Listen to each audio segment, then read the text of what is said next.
allow the children it's okay. It's okay. Off your mind. It's okay. Off your mind. Like me. Chai! Now wow, people wey suppose talk truth to power don't off mic. And if we talk, now 500,000 they go summer us, call them hate speech. But fear not, my ego don't come. Ingo torchlight every corner, nooks and cranny of all these bad people where they spoil our country.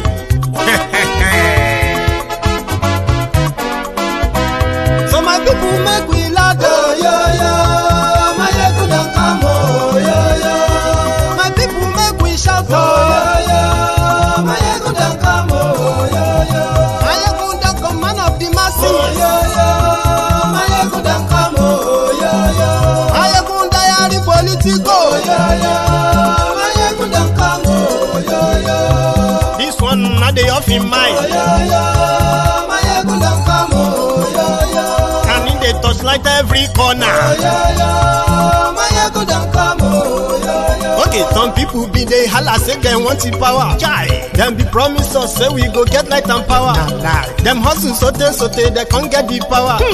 But now they know they do anything with the power. Every day, dollar just they get the higher power over naira. See them talk say make we off mind. But thank God say my ego don't come. So my people make you ladder, oh, yo yo.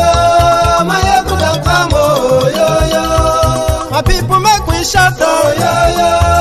My ego don't come, oh yo yo. My ego don't come, man of the masses, oh yo yo. My ego don't come, oh yo yo. My ego diary politico, oh yo yo. My ego don't come, oh yo yo. This one not the off in mind, oh yo yo. My ego don't come, oh yo yo. Person where they do evil, no one make person talk. Them say that my yegun, that man too they talk. He too they talk. Say my yegun diary, he they hot like pepper. But every day then they take money in bulk. Woman picking, they the street they hawk. Still them talk say make we no talk. But thank God say my yegun don't come. So my people make you laugh, oh yo yo. My yegun don't come, oh yo yo. My people make you shout.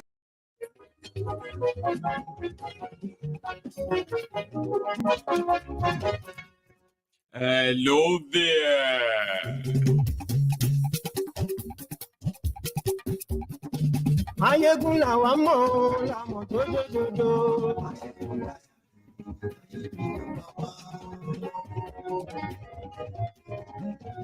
Mayegun la wa mo jojojojo.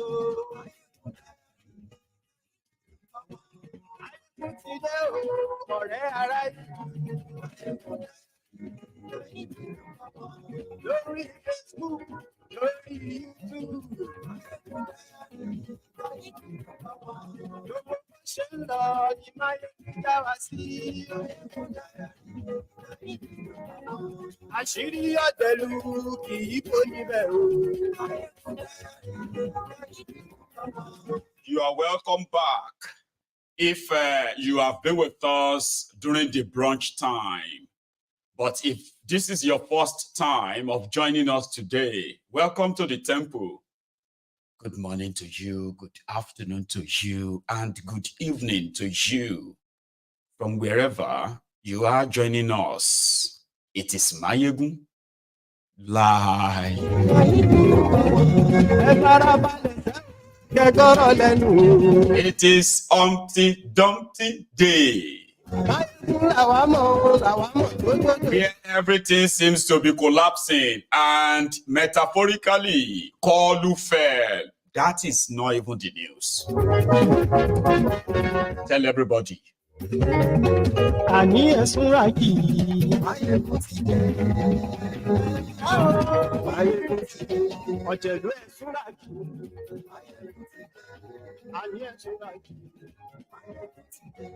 Lórí Facebook,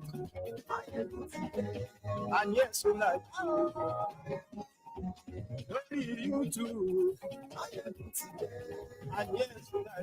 So Tinubu is not a superman. That is what the Presidency of Nigeria put up as defense. He tripped. Anyone can trip and fall. Not everyone is a president.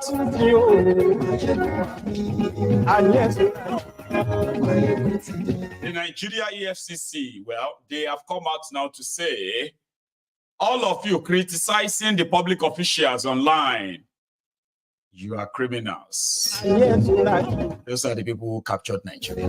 But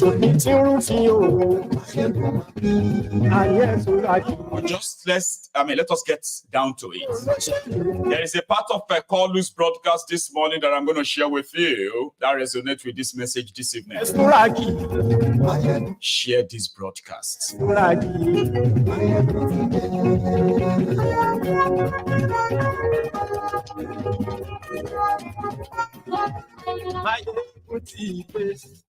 Thank you. So good morning to you, good afternoon to you, and good evening to you from wherever you are joining us from today. It is Mayegun Live. I know a lot of you have been following the development from Nigeria today, because today was the day they were celebrating the 25 years of uninterrupted democracy. It is also the day, 25 years after the military left, the Nigerians were out to say they are hungry. So we are going to be picking the event up today as they happened. But let's start from the last part of what Koolu said from his pre-recorded video this morning. I don't know if you've seen it, or this part. Is whether we shall lower our guards and fail to defend democracy as the shadow of despotism and its evident physical danger paid. I say to you here and now that as we celebrate the enshrinement of our political democracy, let us commit ourselves to the fulfillment of equally important counterpart, the realization of our economic democracy. I understand the economic difficulties we face as a nation right now. Our economy has been in desperate need of reform for decades. It has been unbalanced because it was built on the flawed foundations and over-reliance on revenue from exploitation of oil. The reforms we have initiated are intended to create a stronger, better foundation for future growth. There is no doubt that the reform has occasioned hardship. I feel your pains. Yet, there are necessary repairs required to fix the economy over the long run so that everyone has access to economic opportunity, fair pay, and compensation for its endeavor and labor. As we continue to reform the economy, I shall always listen to the people and will never turn my back on you. In this spirit, we have negotiated in good faith and with open arms with organized labor on a new national minimum wage. We shall soon send our executive bill to the National Assembly to enshrine what has been agreed upon as part of our law for the next 5 years or less. In the face of labor's call for national strike, we did not seek to oppress or crack down on the workers as a dictatorial government of the past would have done. We chose the path of cooperation over conflict. Nobody was arrested or threatened.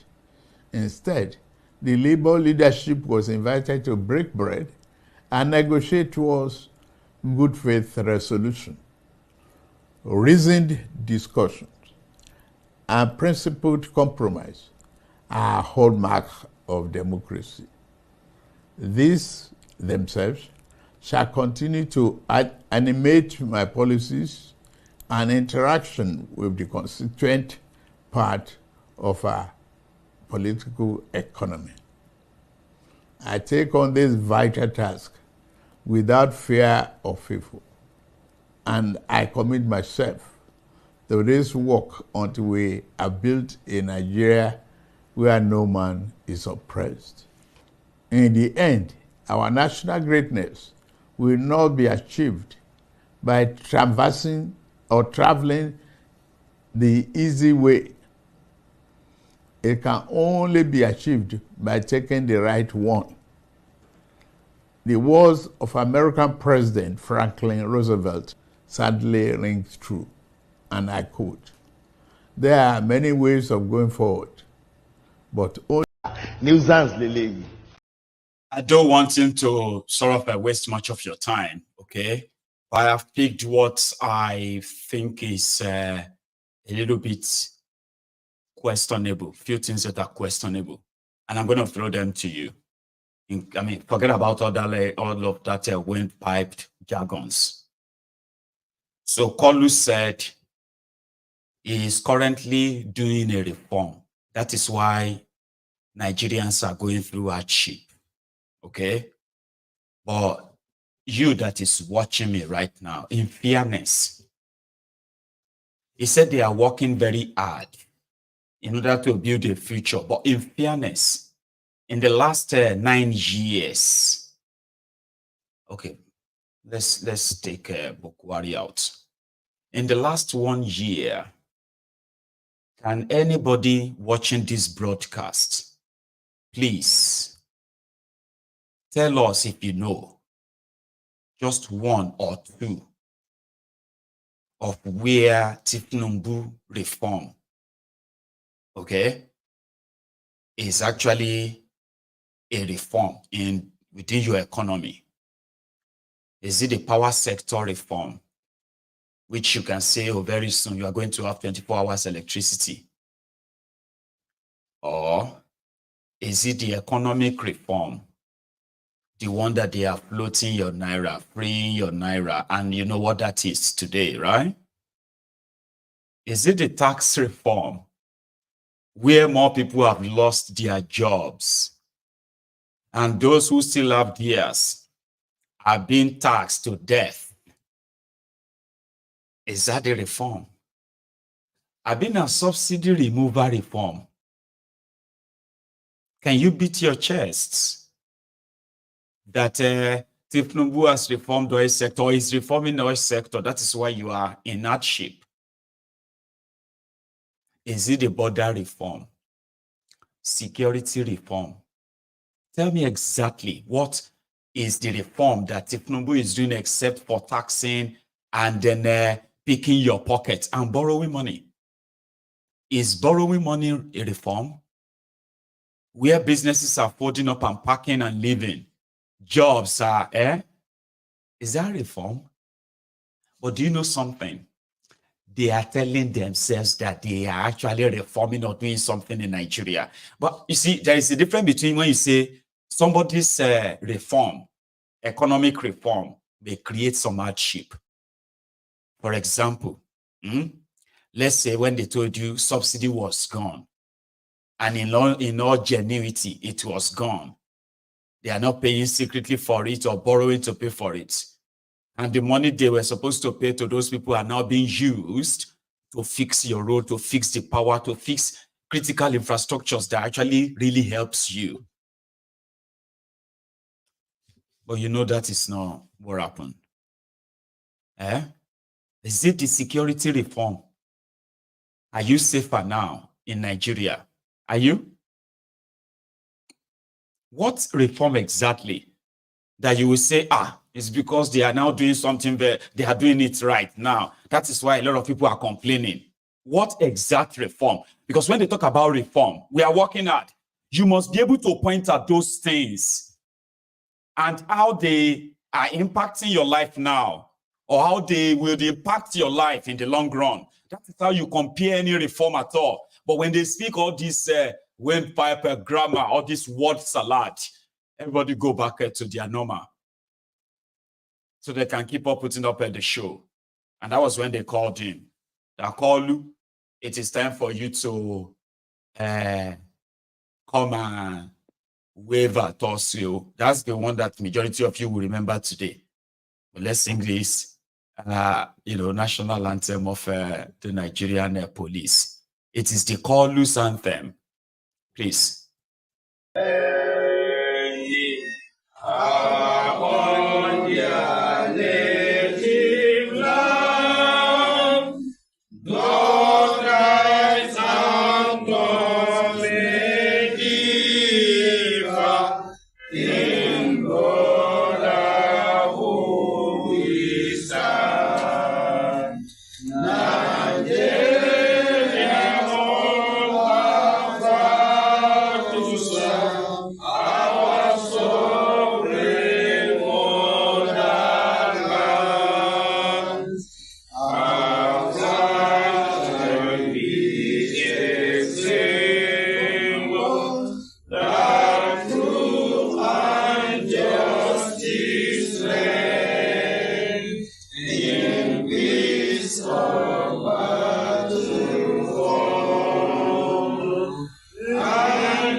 Nigeria is a joke, but it was the time for Koolu. That's why I had to play you the national. I mean, who better sings the national anthem than the policemen? I mean, it is kind of like normal that the police will know more about. It is kind of like an old new national anthem. And I have seen some Africans, especially Kenyans, just in case if you are a regular user of Twitter, which is this X, you possibly might have come across some Kenyans, not Kenyans generally, but like few political jobbers from Kenya. As you have them in Nigeria, you have them in Kenya too. But there's something I'll tell you about them, okay, very soon. I've seen few of them, some of their influencers, right, trying to dabble into how Tinubu tripped and some assaulted today. But he didn't kind of enjoy himself. And that is expected. Whenever that happens, or any public figure, that gotcha moment and all that, in today's internet age, it becomes like a meme. It goes viral. That's a normal thing. But I've seen some Kenyans trying to tell Nigerians that why are Nigerians so negative about their country? Why are they negative about their president? But let me tell you something. What is happening in Nigeria, the worst of it is happening in Kenya right now. If you are a Nigerian living in Kenya, maybe you should please, let's know how far. They themselves entered one chance. That one chance is that a suit-wearing dunderhead, Gaiman, Ruto. How many of you remember when we sort of celebrated with the Kenyans? When the Uhuru Kenyatas and the rest wanted to use their influence to prevent him from becoming the president. And then the Supreme Court of Kenya stood up and declared the election conclusive, and they declared him winner. Everybody felt like, yeah. But majority of Kenyans who knows Ruto as a former vice president, they were pretty much not really amused. Now, today in Kenya, you see all these taxes that you are witnessing in Nigeria. The same Ruto is in bed with World Bank and IMF. They are also putting up different bills, different taxes. Companies are also packing, and they are beginning to leave Kenya now as well. So it is now, you see, what Kenyans are witnessing right now is what Nigerians witnessed under Buhari the last 8 years. So the consolidation of that destruction of Buhari is what Tinubu is doing now. So when you see Kenyans, because they are fighting themselves like you in Nigeria now, those who feel like, hey, what is wrong? They are taxing them in a way like businesses are being taxed up to 40%, and some of them are folding up now in Kenya since Ruto came back from that World Economic Forum. Yeah, in Kenya, what you are facing in Nigeria, worst of it is happening in Kenya as we speak. The only difference is that they still kind of are managing to get investors than Nigeria. Like they see a few of them were like dropping by. So we are going to invest $100 million in Kenya. Or we are this or that. So if you are a Kenyan watching me, I don't know your language, you. Listen, however you see Nigerians react to the criminals destroying their lives in Nigeria, nobody knew. I actually saw some of you already giving it to them out there. Any Africans, okay, Ghanaians, so Kenyans, so and few of others, I mean, all these South Africans, so they are all going through it right now. So make everybody just mind your own business, okay? If you are positive with your own criminals in your country, enjoy them. You see those ones in Nigeria, there is no peace for them, not to talk of any respect. So Koolu, the demented Koolu was called to come and march. Normally, if you want to do this kind of ceremony, they will do what is called a practice, riaza. So if Koolu was a normal person, it will be there, they will do the riaza under a serious security, how it's going to be, who is going to be where, and all of that, you know that stuff now. But Koolu, Mr. Anyhow, and, druggy and all of that. But in truth, in all honesty, right, we all do trip, okay? It's just that a camera don't capture us tripping. But when you see a president, I mean, I saw Joe Biden fell a few times. And honestly speaking, every time I see Joe Biden, what I see is just an elderly abuse. Sincerely speaking, if you take politics out of this whole madness, it should be somewhere in a care home where they are actually looking after him. Same with Koolu. But they are Presidiots. I mean, they are president of countries, Abi. So I saw Joe Biden fell while he was descending from the aircraft CS. Or I think when he was climbing it or so. And I was like, oh my God, like that shock. Or if you see waiting Americans take that video too. If you don't like Joe Biden, at some point you will begin to feel sorry for him. Like, there is nothing we Americans no take that Joe Biden's false. I mean, go online right now and type Joe Biden on Twitter or on Facebook. You will see a lot of meme about him, where he's lost and all of that. Right? But the Americans are reacting based on what they believe is the economic reality of their country, and Joe Biden is to be blamed for everything. There's nothing wrong in that.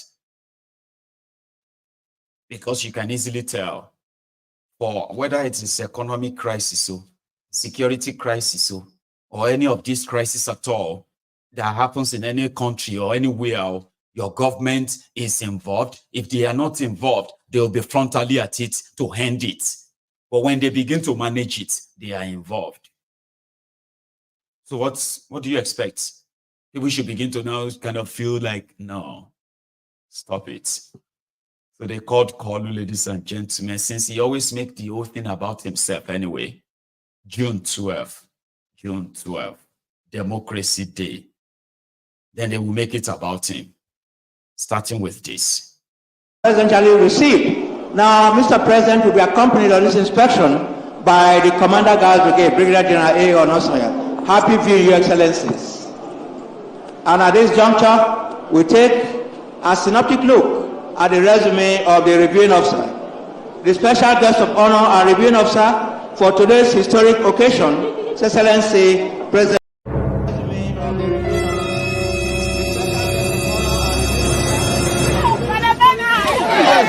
Sorry, oh. Sorry,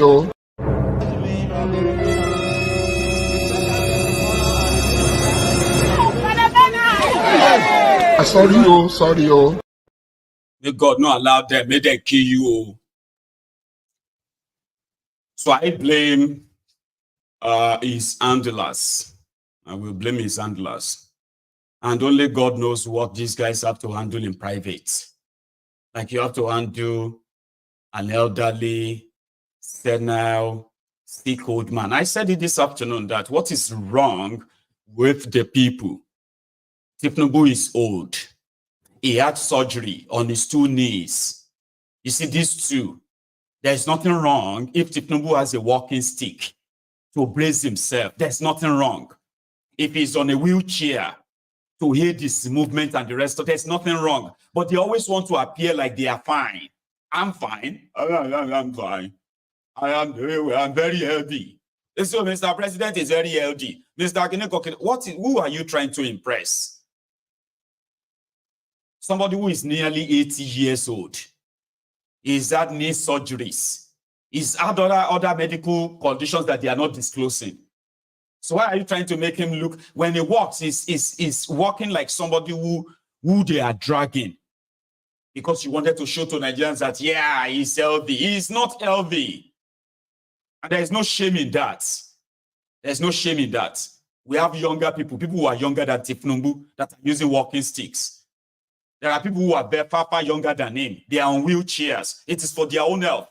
So who are you trying? I've said this many times, but that's my own personal kind of like. So anything after that, I do not have any pity for him, nor for anybody around him, because what you are witnessing there is the greed and selfishness of few people, okay? And they will pop him up for as long as possible until they finish Nigeria. Do you think all the money they are now stealing, they are giving it to Tinubu? No, nobody is giving Tinubu money anymore. What they are doing to Nigeria right now is that Tinubu just wanted to be president. He is president now. And there are those, for him being president, right? It is their own master key to Nigeria Treasury. They are already there. 20.5 trillion naira borrowed in 1 year. They have already printed over 15 trillion, could be 35 trillion. Add all of this together in 1 year. Where do you think the money is? In the pocket of minister this, say that, this ministry this, department that. Money are going in, nothing to show for it. But the debt is piling up. Do you think they are packing the money and putting it inside Tinubu's account? All of these guys who are using bogus contract, bogus projects to loot the treasury of Nigeria. And Tinubu is there, all he has to do is just to sign it. He doesn't even have to sign. His signature is right there on auto paste, copy and paste, copy and paste. And trillions of your money is gone. Do you think the money is being given to Tinubu and putting it in his pockets? Of course not.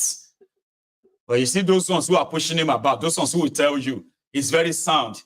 If you sit with him, when we listen to his ideas, when we listen to his vision, if you know how he built Lagos, all these praise singers. But whenever it is time for Tinubu to now tell us about that, wala awa bere, it will become Bulaba, Bala Blue, Blue, and the rest of that. So those are the people. And they always want to make him feel good, no doubt. Like they did for Buhari, until Buhari thanked Nigeria. They are doing the same for Koolu right now. Okay? And to him, As long as they keep telling him that you are still the president. Yes? Okay, good. So what do you want me to do? That's exactly what you have. You have a senile, sick, old, demented, drug addict, drug baron as your president. So it's kind of like a whole package. So to make Koolu feel better on Democracy Day, since there's no actual direct impact on your lives, maybe you should celebrate this.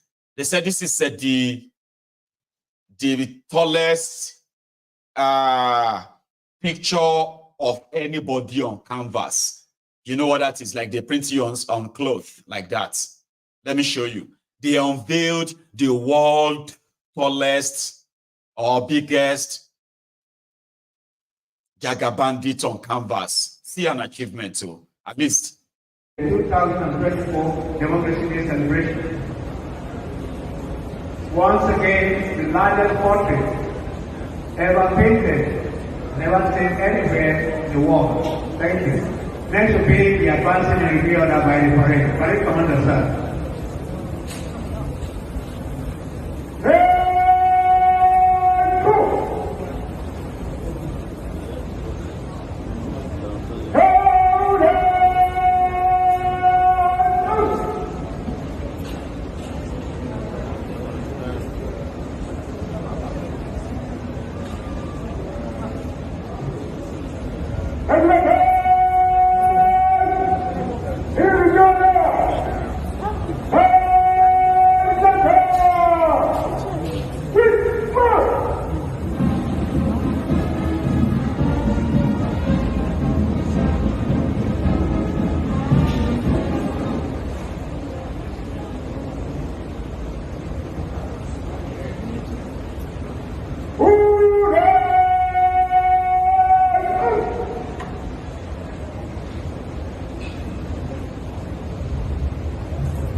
May I, at this juncture, very, very diligently request the Commander, Guard Brigade, Brigadier General A.O. Onosa, to please request the special guest of honor to proceed in 2024.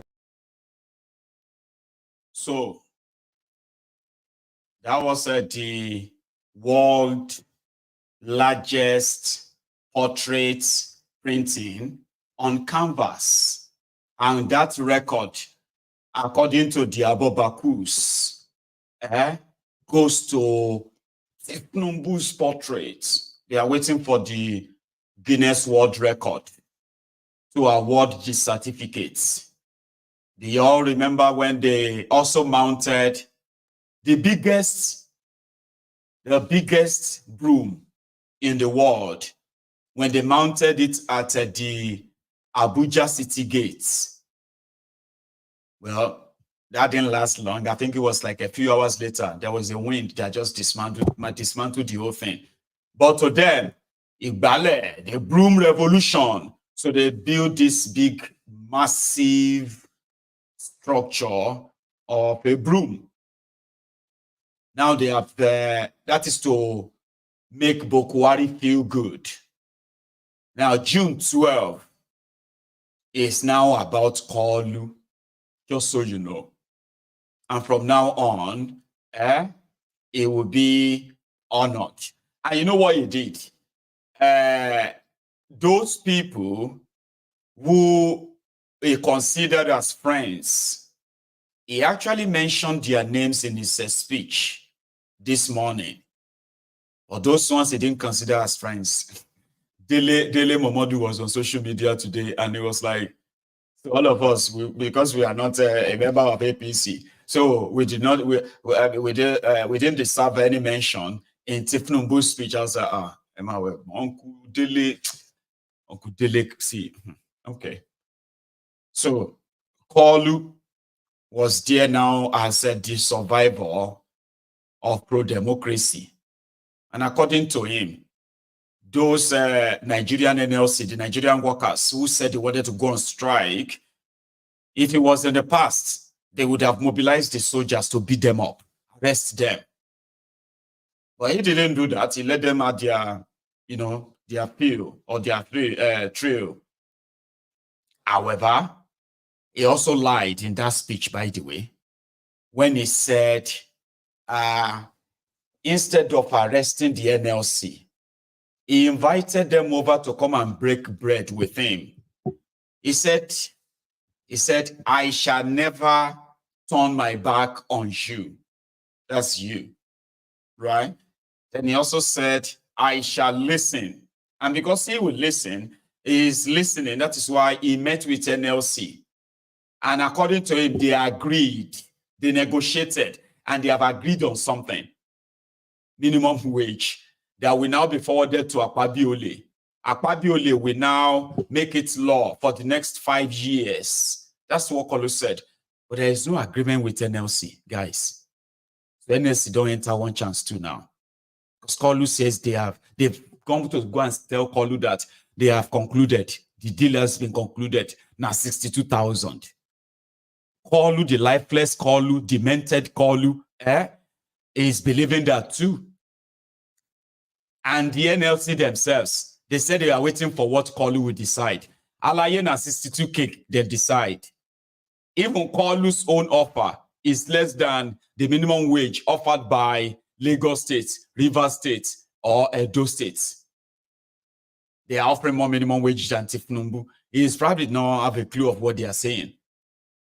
But with the teleprompter in front of him and the speech there dictating what to say, Koolu said they have agreed. NLC said, no, we have not. Wala mashele, of course. But you surely Koolu will talk, say no, the arrest. Now from tomorrow, they go begin the arrest of these guys. Just see how it's going to play out. Okay? But before then, for the spirit, in the spirit of, June 12, maybe you can all ask Koolu and his gang, the Dokwemu stupid service to release this young man. This is the leader of the Take It Back. His name is Juwon Sanyaolu. So he was abducted last night.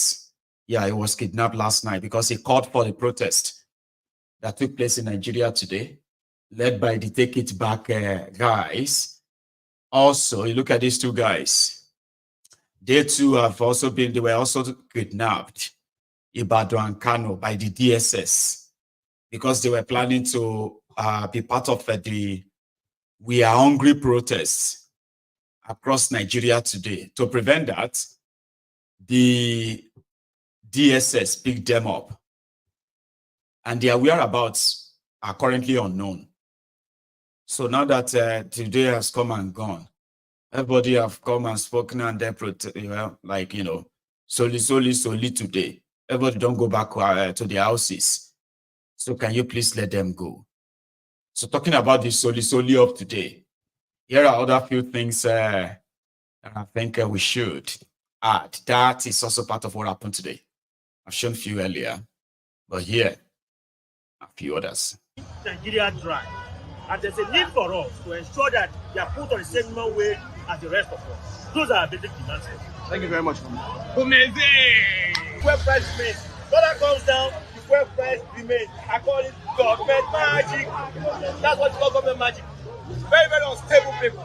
This present government is a government where I've seen a minister will go this way, the president will go this way, and let's say the president will go that way. Confusion everywhere. Just like go to a leg now, confusion everywhere. That's what we have right now. So we're here to take clear that we are against the policy of the present government. Tinubu is not a democrat, and it cannot speak for us to get because this is not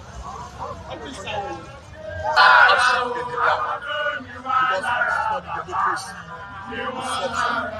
Many of us behind this banner here were the unsung heroes of this duty.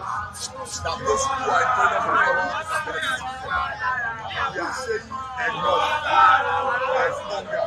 They are saying enough of poverty. They are saying enough of hypocrisy. They are saying enough of hardship. They are saying enough of this country of life and property.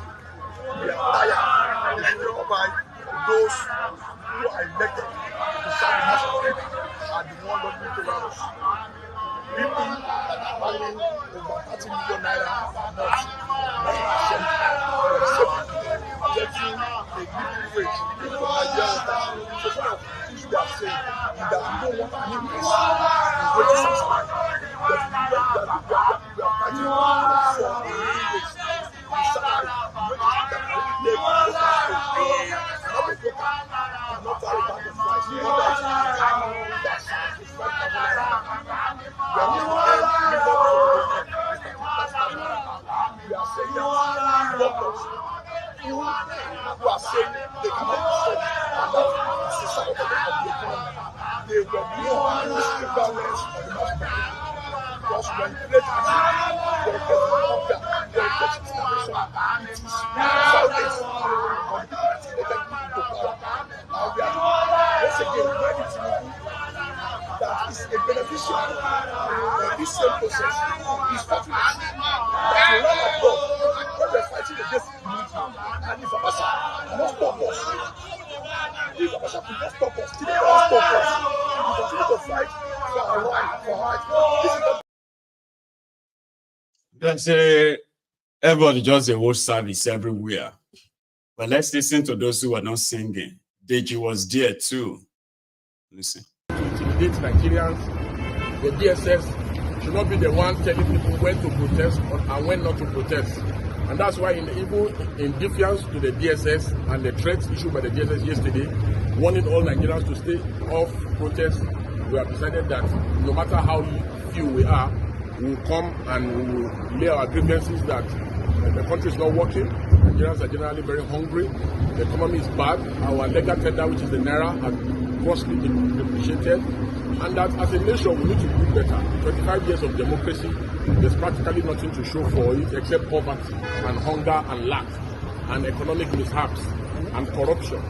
And we call on government at all levels, including the DSS, police, that they should go after bandits instead of criminalizing protests. Protest is an inalienable right, as enshrined in the 1999 Constitution, as amended.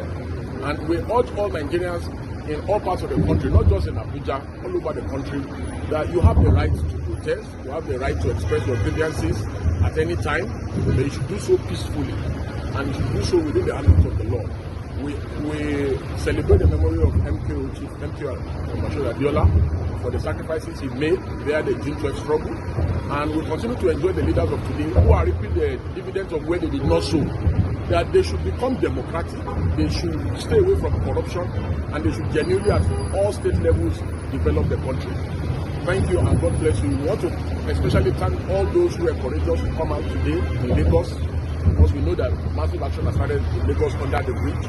We sincerely appreciate the Abuja comrades, although we know that many were intimidated. But we thank the few here who summoned up courage to come. Either on their way here and also in Lagos. Comrade Juwon was arrested yesterday night in Lagos, and some of the other comrades in Lagos have also been arrested this morning. Many of our comrades who were coming from the University of Abuja have been arrested in buses, but we felt that we owe them a duty to still. So that is why, DG, that is why many people didn't come, because they were all arrested. Let's take their word for that. In Edo, this is how they kind of carry theirs out. If you go, they will kill you. Let's make corners there. Because when you go far, if you know what carry, they kill you. So instead when I carry gun, they shoot yourself. Go far, go down. So when they kill our parents. Yes. Instead when they kill our friends on street. We will cancel 1030. So how now? But that don't do. You can't look at this government. We don't hear say that they show us, you know they say. We hear say that they bring money, we know they say. Our mumu don't do. Time don't reach when we take come out to go. Say no to corruption. Let me speak to the issue. That is our Benin people, our Edo people. But as for the Wale Idun, who was also at the venue where Koolu fell, as usual, Otaolong, he has this to say. Providing nutrition, particularly to the young ones, in providing food on the table of families. and in making life more affordable. And that is on its way. And of course, it cannot come soon enough. So there is the granaries have been opened up, the reserves have been opened up, food distribution is underway.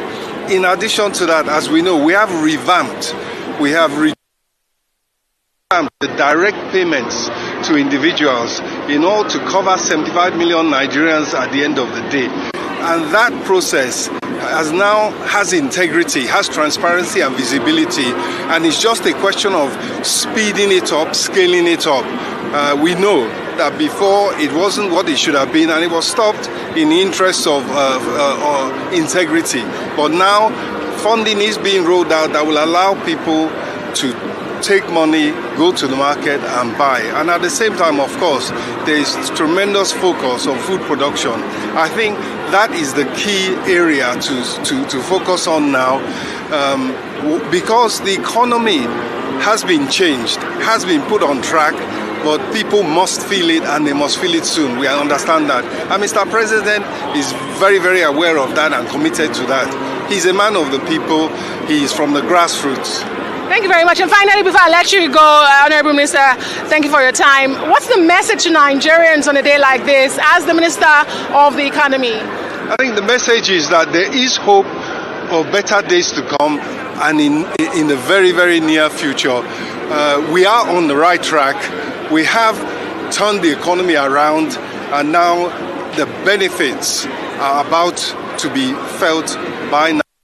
That's the commitment, and that's necessary. That is what must happen, and we realize that under the leadership of President Bola Ahmed Tinubu. Thank you. Like, do you not feel insulted, right? When people like this just actually talk without anything to back that? Or is that something that is normal in Nigeria, and some of us who are no longer living in that place are the ones who are weird? Like, we are the ones who are acting strange?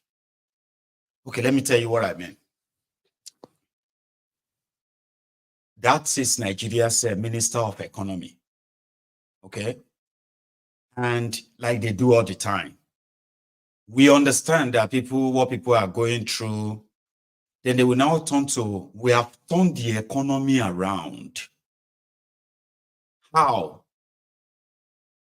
We know people are facing hardship now, but don't worry, they will soon feel it. How? Tell us what you have done. Oh,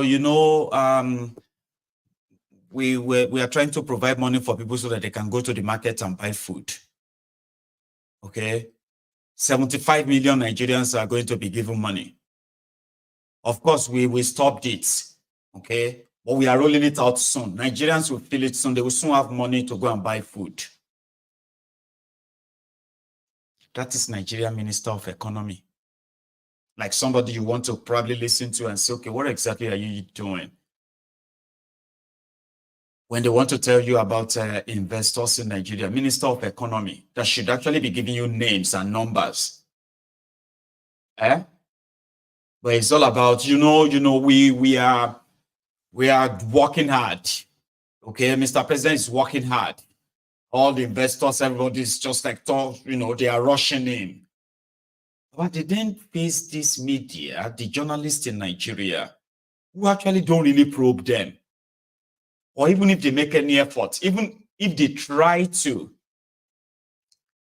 these criminals will be telling journalists that, don't worry, you will soon see it.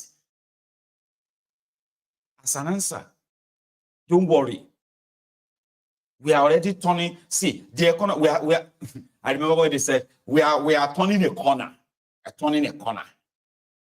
Very soon you are going to feel what Tinubu is doing. We are just turning a corner.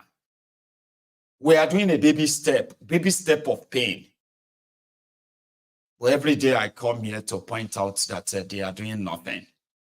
And every now and then they prove me right that they are doing nothing. So every time I listen to that guy, I actually feel angry. Like I hate it when people try to play on my intelligence.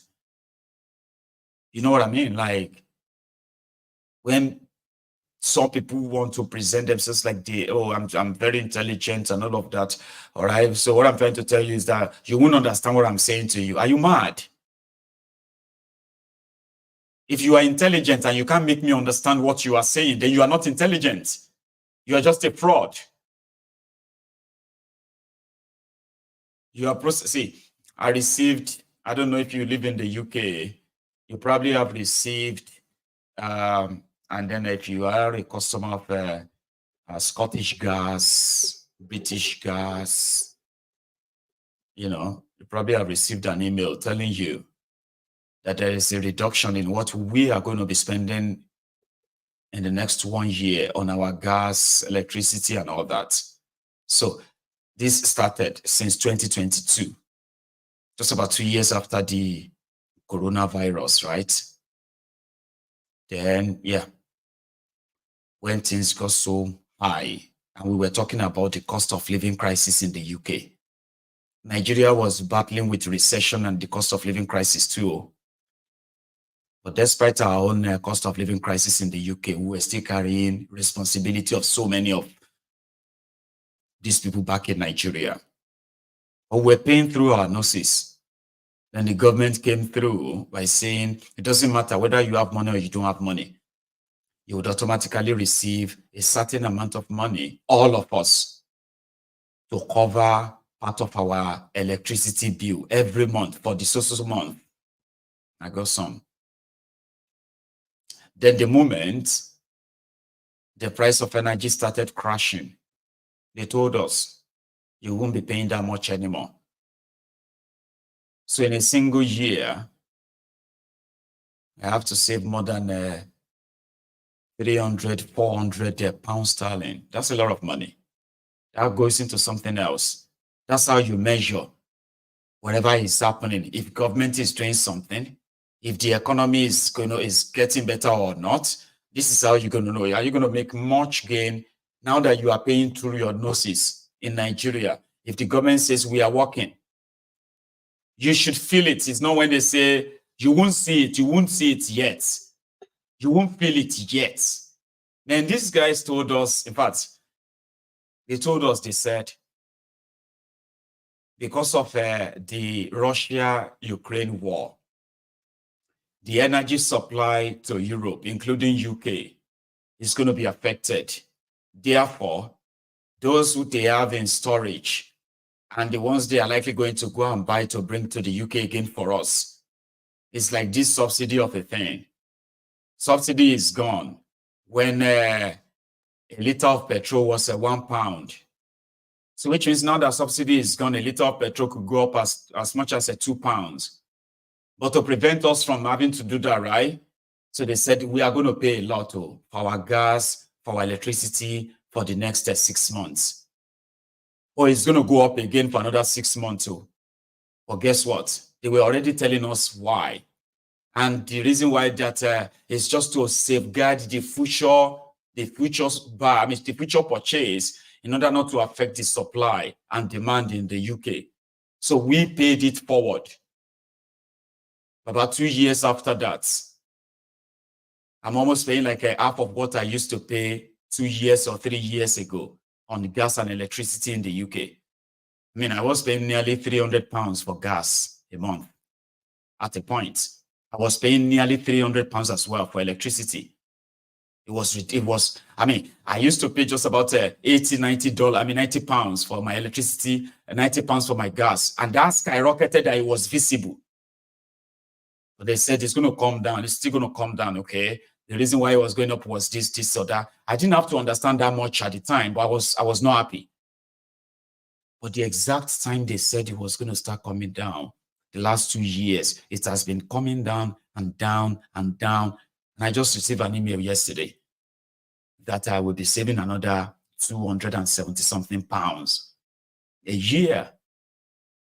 So I do not need a politician to come and tell me that I won't understand what government is doing. I have to see it. I have to feel it. And that's how I will understand it. But if things continue to go worse and worse, and I can't really point out or say, oh, this is why it's going tough. And the moment we were able to pass this bridge, we are then going to, that is not in Nigeria. When it goes up, it doesn't come down. You just have to get used to it. Those who can't get used to it, they die. They just die and then, yeah, that's them.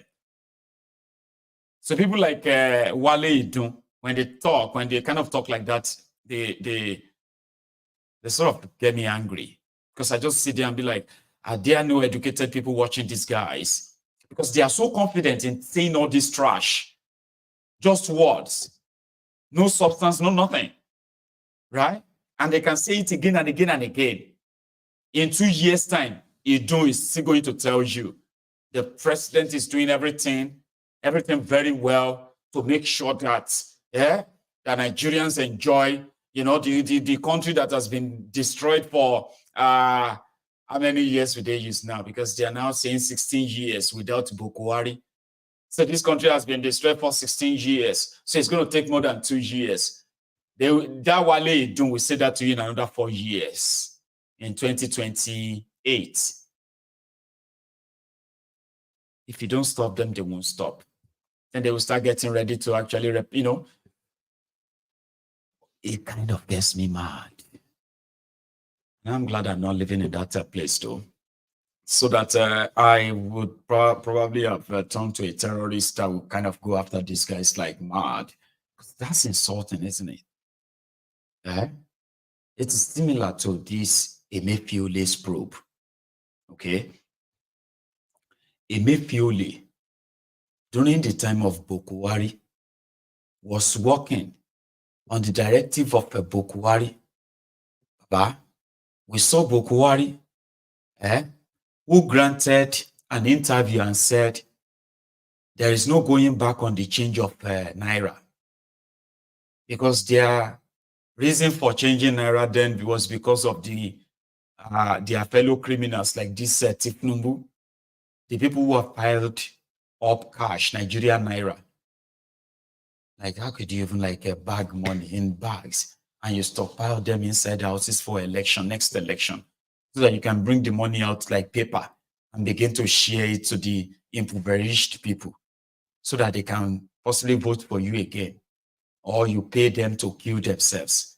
You pay electoral officers. That's why they said they were changing money. So they changed the money. Buhari said there's no going back on it. Well, Tinubu knew who was behind it. But the Lily Liver cowards, including those who are around Tinubu, they no bond them where made them mention Buhari. They set up a probe to investigate Emefiole. They said Emefiole designed the new naira note in the UK, printed it in Nigeria. They said Emefiole used 18 billion naira to print 600 million naira cash banknotes. They shall put up a lot, but they always avoid Buhari. They always avoid him. Boss Mustafa came. He lied under oath. Yes, that's what happened.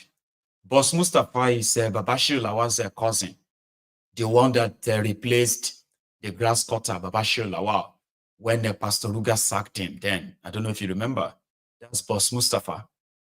They are really, they are relatives. So anyway, Boss Mustafa was invited. They said $6.5 million cash was withdrawn from the Central Bank of Nigeria, and it was given to the European election observers. These were Europeans who went to Nigeria to monitor the Nigerian 2023 elections.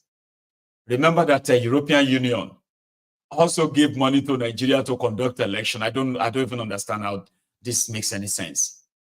Buhari's government, Boss Mustafa was the secretary to the government of the Federation, SGF. So Boss Mustafa raised a memo. That memo was about the election. They said the European election observers, for their accommodation and for their security, they needed $6.5 million. So that memo was submitted to the office of Buhari. The minute on the memo, everything was there, like normal way they do their stuff. Buhari also minuted on it, expedite action, pay. So Boss Mustafa, they returned it back to the office of Boss Mustafa. Boss Mustafa then sent people from his own office to the office of Emefiole in the central bank on the order of the president. Released $6.5 million for election purposes. That money was released, and it was released to the person sent by Boss Mustafa. And right there from the Central Bank of Nigeria, the money was moved in cash straight to the office of Boss Mustafa. There were evidence of all of this. Okay? But because Tinubu and his gang, they were just putting up a show. I told you, this is a emefiole show. The rest is going to be media trial. How emefiole looted 500 billion pounds. How emefiole looted, how emefiole have 500 houses. How they have collected over 300 billion houses or properties from him. All that kind of thing. You will read them in the media. Because they know that very soon you're all going to have to kind of go look for something else to hate on. Somebody else to put your frustration on. Okay? But for the time being, they put up the show, okay, to show that Emefiole acted alone. Now, it is the turn of Emefiole to present his own defense. And for day one, it's already obvious that Boss Mustafa is a criminal. Buhari is a criminal. That $6.5 million disappeared in the office of Boss Mustafa. You know what Boss Mustafa said when they presented him with all of this? He said it's a signature, and Buhari's signature, they were forged. The idiot didn't know. There were other government gazetted communication, presidential approval, apart from the memo that is minuted on.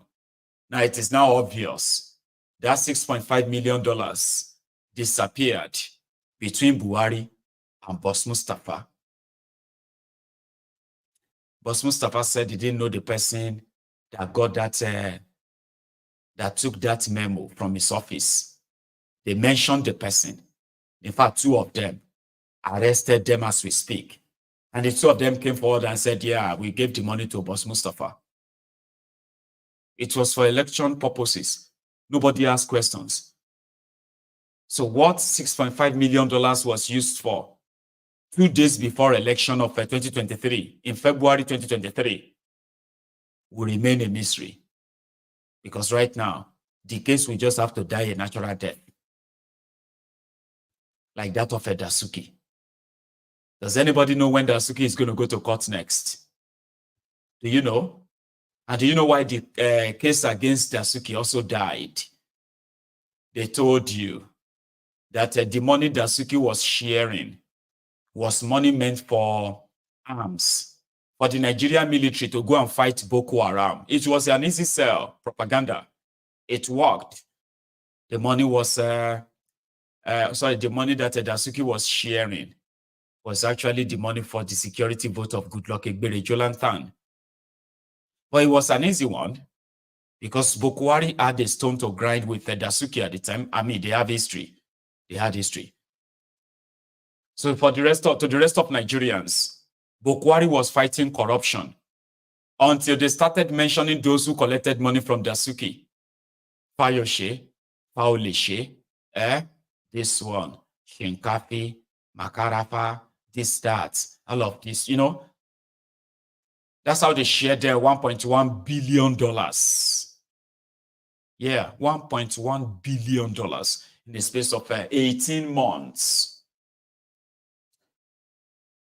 But the case died when we now realize that Buhari, the criminal, was actually an Ogbulogbo criminal that collected in cash $300,000 cash. And then they also gave him 2 bulletproof SUV vehicles after his convoy was attacked in Kaduna, the office of Dasuki quickly sent 2 SUV priced at 350 million naira each, 700 million naira vehicles were sent to Buhari because they did not want Jonathan to be blamed if anything happened to him. How many of you remember that time they said Buhari got attacked? Boko Haram attack on Buhari's convoy in Kaduna. You remember that? That was in 2015, just about a few weeks to the election. It was part of what later happened to Nigeria, where terrorists took over Nigeria. Nobody knew that it was these jihadists that were perpetuating all kinds of bombings in Nigeria. Just to let you know that Nigeria is not safe. The only person that can protect Nigeria is a general. Is a general. A general that survived Boko Haram bombing. You remember that time? They were collected nearly 1 billion naira from the office of Dasuki. And guess what he said? He said he only saw cars. He never collected any cash. The moment Dasuki said, okay, you have all read a lot about me. You've read how evil I am. You have read how I am responsible for the death of soldiers, how I am the one who didn't buy weapons, even though I am not responsible for buying weapons. The Ministry of Defense deal with their weapons, and as well as the welfare of the officers. I am just a special national security advisor to the president. But APC, Egbekegbe presented Dasuki as the reason why Boko Haram took over Nigeria. But the day they said that Boko Haram collected over $300,000 cash and 2 SUV vehicles, that was the moment they said Dasuki would have to be tried behind the scene. They said Dasuki will be tried in camera, which means everybody that will bear witness against Dasuki, they are going to cover their faces. Dasuki cannot see them. And the trial as well is not going to be public. That was the last conversation about Dasuki. Until Dasuki started giving birth. Buhari spent 8 years in power. Dasuki spent 7 years in prison. That 7 years, Dasuki wife, new wife, Dasuki married. Dasuki gave birth to 2 kids inside prison. Yes, his young wife gave birth twice when Dasuki did Buhari prison. The rest of those who are happy that Buhari has caught the man behind Boko Haram, they did not know that the Boko Haram is the one that is in power. The terrorists have taken over. Today, the havoc that the Fulani terrorists have wreaked. When Boko Haram were doing their madness, people were still able to farm, remember? Then the Fulani terrorists came. And here we are now in Nigeria. Emefiole is similar. Tinubu wants to put up a distraction to show to you that maybe they are actually pursuing something, but there's no way you would arrest Dasuki for stealing and you won't arrest Goodluck Egbere Jonathan, the man that authorized all of that stealing, if you call it stealing. There is no way you are going to arrest Emefiole for destroying Nigeria economically, and then you are not going to arrest Buhari and his wife and his son and his entire family. That means you're just putting up a show. And I told you from the beginning, watch how this Emefiole case is also going to disappear. Okay? And the rest of you would have to go and look for somebody else. Or they would have to give you somebody else to focus on, not Emefiole. Because as it is now, the proof is that Buhari approved all of the actions of Emefiole, including all the funding for it. And in that regard, Buhari will have to be invited. You see, what are we even talking about? Obase, the one that is investigating Emefiole, while their investigation is still ongoing. The same way they investigate those who looted Nigeria. Within the 6 months of his investigation, he has been accused of collecting a bribe of over 3 billion naira. This is not from Emefiole. This is from other people who say participated in the looting of Nigeria under Buhari. Tinubu's special investigator. He met few of them, and within 6 months, Alaye don't get indictments. It be like that of Yaradua. when Yaradua was forced on Nigerians by Obasanjo in the worst of elections in Nigeria history at the time, just before that of 2023. Yaradua came on, and Obasanjo, who was constructing 11 independent power station at the time, power plant at the time, to boost the Nigerian electricity generation and distribution. Obasanjo, who used all his might to make sure that Yaradua became president. 3 months after becoming president, Yaradua launched a probe. First, he first stopped work on all of the 11 power plants because they wanted to probe it. They heard that Obasanjo spent $16 billion for, Obasanjo budgeted $16 billion for this power plant. So they wanted to know if truly Obasanjo budgeted that. They appointed Elumelu, the senior brother to this Elumelu that is a UBA chairman. His own brother is the politician. So they appointed Elumelu. Elumelu, you need to probe the power sector of Obasanjo. 2 years after Elumelu investigation, 2 years into Elumelu's investigation, there is already an accusation of him collecting a bribe to the tune of $1.5 billion. Now, Yaradua, the 3rd year, Yaradua and the Elumelu reported nothing. They just suspended the investigation. That's part of the reason why Nigeria could not really progress on power generation distribution. The man Obasanjo forced on Nigerians, the sick man, Yaradua, stopped the work on it throughout his time as a president. I don't know if you know that. Throughout the time of Yaradua, all of the work on Obasanjo's power station stopped. It was Jonathan that started redrawing the whole thing after 3.5 years.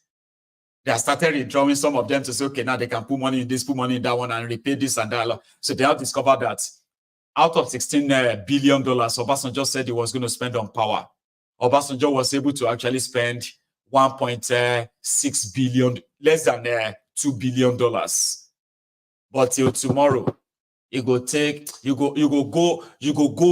mass come back to convince some certain Nigerians that Obasanjo did not steal $16 billion for power. And guess who is the best president in Nigeria? Yaradua. You see how it works? That's Nigeria. Anyway, Koolu and his gang, okay, they would need to either invite Buhari, arrest Buhari, and then recover all the stolen money, or they should just pack up this drama. Now, Democracy Day, June 12. I have this clip I want to share with you. You may not like it, but it's all right. Since this is the diary, I want to share with you the first Tinubu's June 12. So some of you who saw Tinubu 25 years ago, and the Agbero that he was, and the style of telling them that you will all be fine, we take care of you, I will this or that kind of a thing, right? It's not new. But look at Tinubu 25 years ago. Just kind of a throwback. It is a throwback Thursday, isn't it? Watch this. Providing nutrition.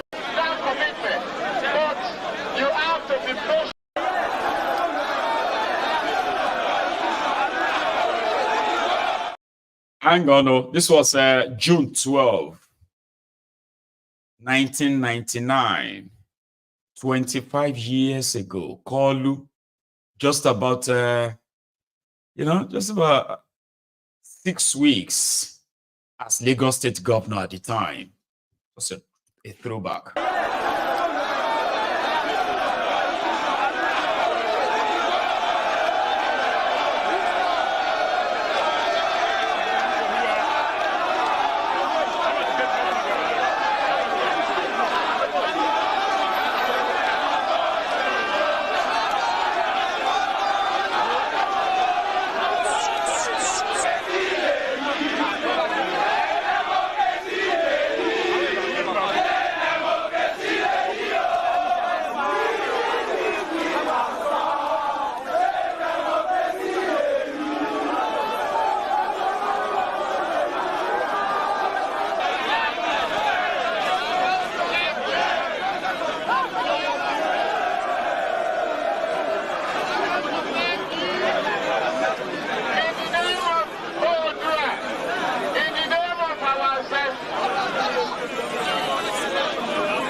governors. Without you, the struggle of June 12 will have been finished. Without you, your determination, your courage, your support, our race and every other one will have been enslaved perpetually. We thank you for that. But the question is, and the point is today, that without June 12, none of us will be governor and the president will not have been president. We will not have been able to have the democracy that we have today. We thank God for you, for me, and for others. Today is very, very important. I share the pride, the honor, and your sorrows with you.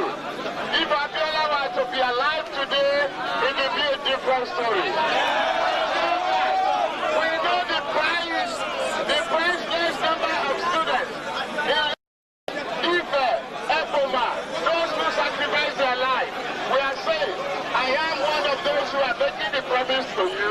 We will immortalize them and they are our materials, and we will not forget them.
You put us there. It cannot. There's no way. You are being in trouble. There's no way a magician can come as the governor or anybody can change 3 years over 12 months. No, it's not possible. That was Koolu. Give me a second. Let's see.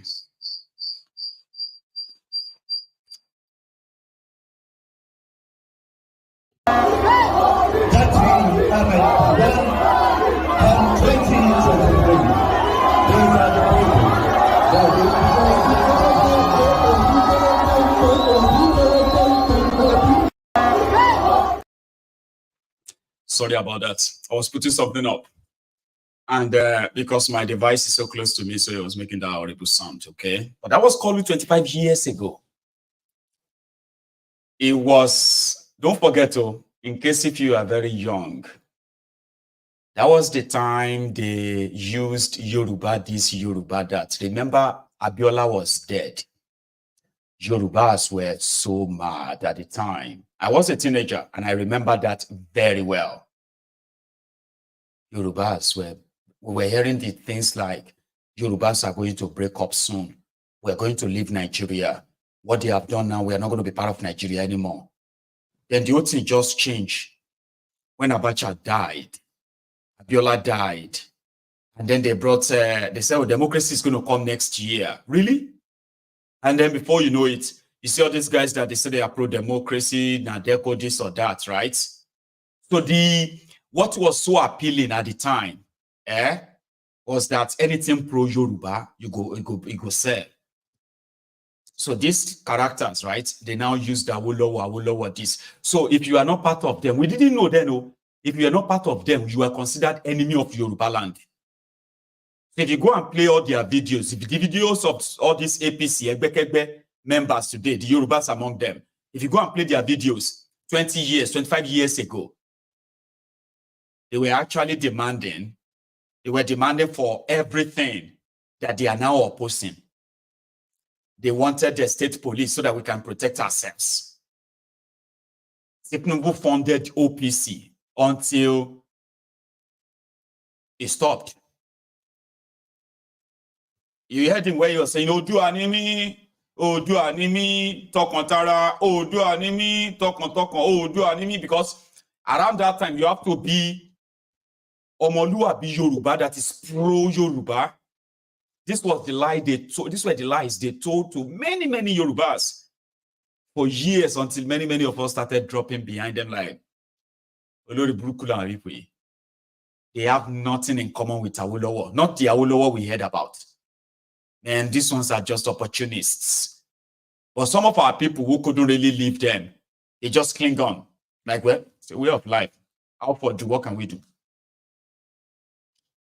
So then, if you said Yoruba nation, or really the Yoruba, politicians in Yoruba land they were talking about Yoruba nation with pride. With pride. They did not want to, also they made us believe, they did not want to have anything to do with this Hausa, Fulani, no. It was anything pro-Yoruba. And a lot of people bought into it. Some of you are watching me right now and you will agree with me. State police, story. Restructuring, story. Autonomous region of Yoruba, story. What about their own share from the Nigerian largesse in the last 25 years? How have they impacted on the lives of Yorubas generally in the last 25 years? That is why you are watching this video. This is who they were 25 years ago. 25 years after, they are telling us we don't have any other country than Nigeria. No matter what we are going through, we cannot speak out against the Fulani terrorists that are killing our people. The people who told us we were Yorubas and we must be strong and firm. And we're so clear. Because of Nigeria today, they don't give a damn about us. We are now considered as problematic for not wanting to live with the Fulani terrorists. Make it make sense. Watch the other part. Tinubu, 25 years ago. Where's the other one? Oh, I found it. That commitment, but you have to be patient. If you can tell me, any governor in this country, including the federal government, who has created 16,000 jobs in 1 year, I did.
Solidarity forever.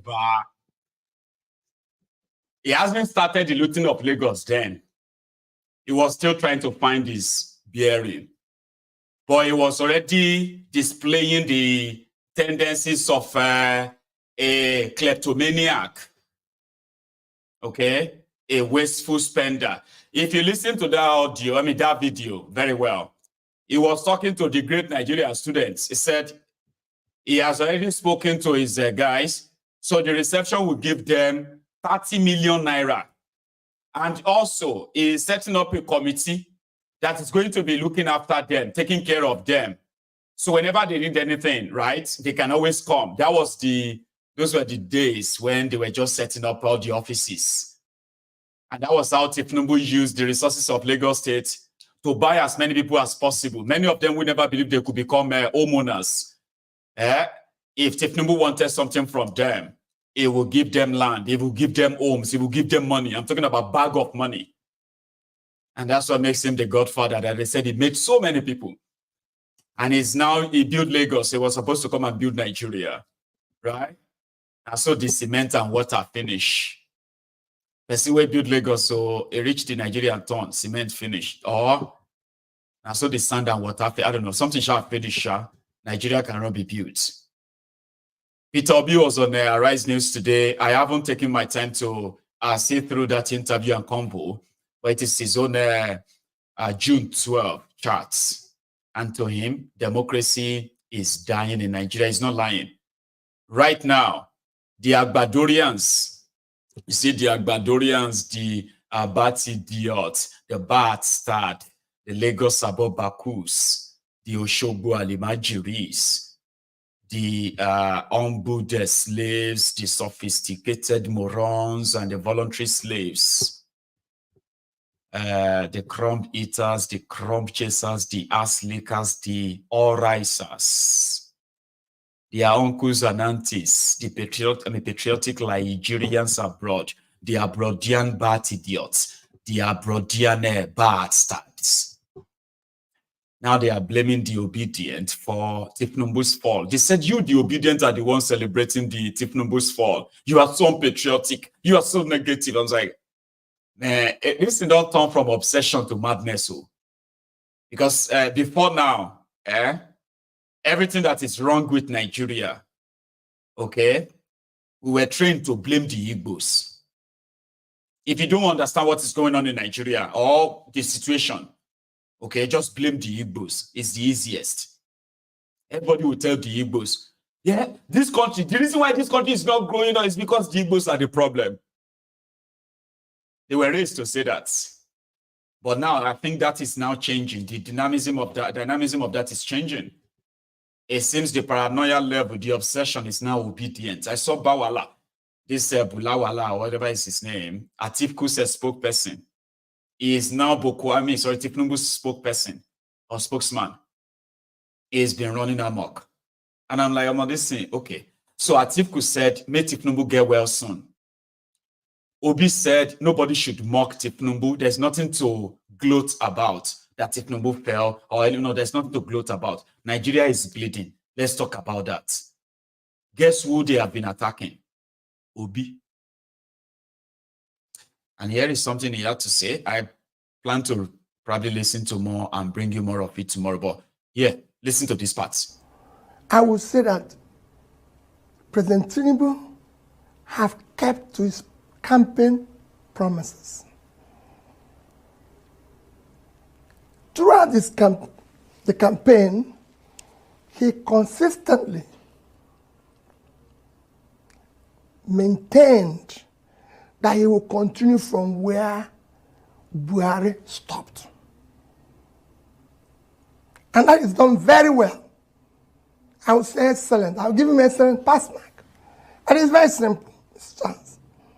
Dollar was 460, is now 1,005. Fuel was 238, is now about 700. Diesel was 844, is now 1,415. A bag of rice is 35,000, is now about 80. A bag of beans was similar, 30, 35, is now about 90. Gari was 27, 28, is now 49, 50. A tuber of yam was about 2,007 to 3,000, now is about 10,000. Tomato basket is about 40,000, that is over 150,000. Electricity is 66 kilowatts, is now over 200. You can go on and on. Our debts, even bread, which is a basic thing, other countries that subside, like Egypt, bread, smaller, medium bread was 450 naira. It's not 900 naira. The big one is 900, is 1,005. Our debt, like I mentioned, was 87. By end of last year, it was actually 97. The highest we've done within that short period. Now is over 100 trillion. In fact, this year alone, the government, through the Central Bank of Nigeria, have issued and taken from the system borrowing of over 16 trillion naira. You can imagine the interest at almost 20%. It's about 3.2 trillion after 12 months.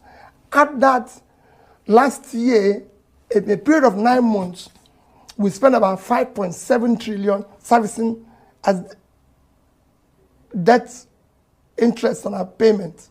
So add that. So overall, you've done well. Let's even go back to the overall of the economy. By the time he took over last year, we were still the biggest economy in Africa with $477 billion as our GDP, followed by South Africa, Egypt, Algeria, and Morocco. Today, we are number 4.